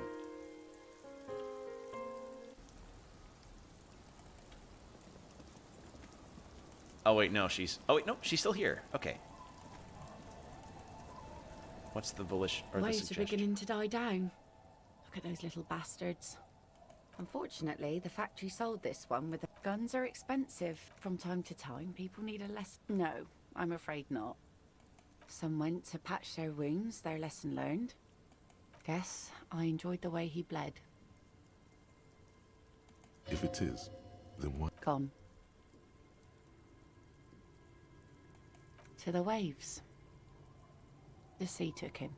He didn't respect the sea. Now, before you tell me how sorry you are for my loss, us working folk life didn't... This is neither a... She looks like she's ready to go. Do it! Hit on the widow! It's the right thing to do! Suggestion. That's -1. +1. -1. Esprit de corps. Volition. Oh, I could have equipped that fucking tie to use for the woman at the whirling. God damn it.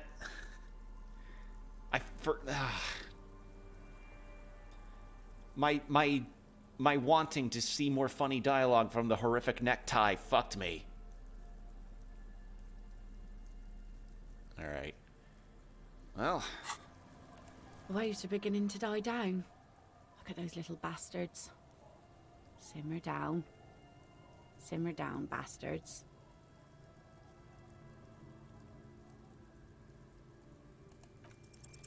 Oh yes, she does. You need to get your drink on. There is no other way for human beings to procreate. Not Oh after my 6,000 years of yeast cultivation-based mating rituals. Oh. Oh.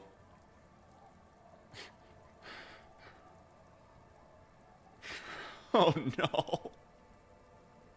How bad was it? Oh.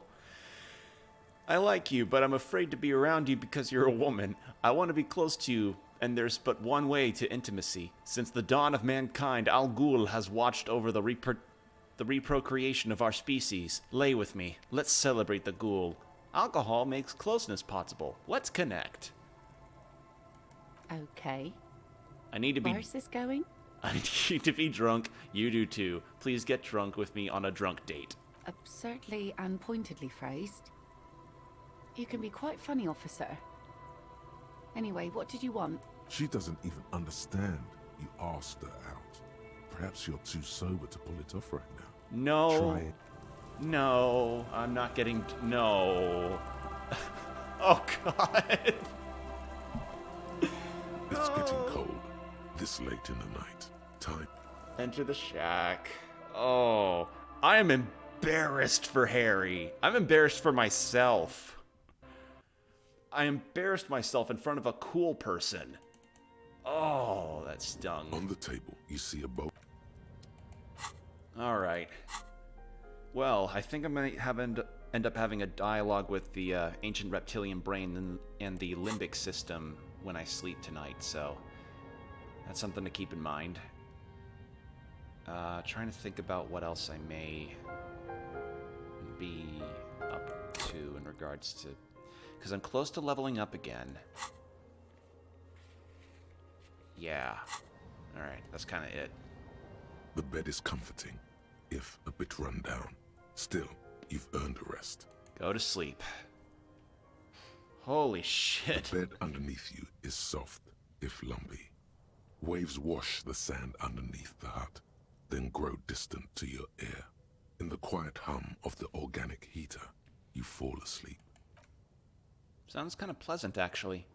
Like having a... Like a deftly cast fishing net. Sleep pulls you out of the world and into its dark shore. The rough mesh chafes. Tightening around you, it digs into your brain. Great. This is gonna be really chill. How have things been going for you out there? Helped anyone lately? Saved anyone lately? Murdered anyone lately? Because you know you are a murderer. A disco music listening psycho killer who offs poor people and then forgets about it. Okay, so I'm a murderer, and that's bad. Hear that? He doesn't even flinch. Iceman doesn't care about killing people. That's nothing to him. Blackwater, under the bridge. The thing he's really scared of is much, much worse than that. Why are you doing this? I just want to sleep. I can almost see the dark. We're trying to help you. All these processes, these tortures, voices and tremors are all just distractions, flares and countermeasures to keep you from the last dream. The worst of them all. The last dream? The last dream will be total annihilation. Cinders peeling off the fuselage. We won't be there to help you anymore, Harry. We will be dormant. You will be naked and alone. And the air will smell of apricots. Of of hell. An ancient sadness, brother. 10,000 years later, in front of the video rental, there is a warm breath on your face again. Everything is okay again. Everything is so okay. Doesn't sound like it will be okay. Your eyelids flutter open for a moment. When you close them again, you sense the light of the room around you. You're back. In 2 seconds, the alarm will ring. The last thought in your head before waking is, maybe you shouldn't have seen that stained glass window in the church. Open your eyes. Well, another hard night of sleeping.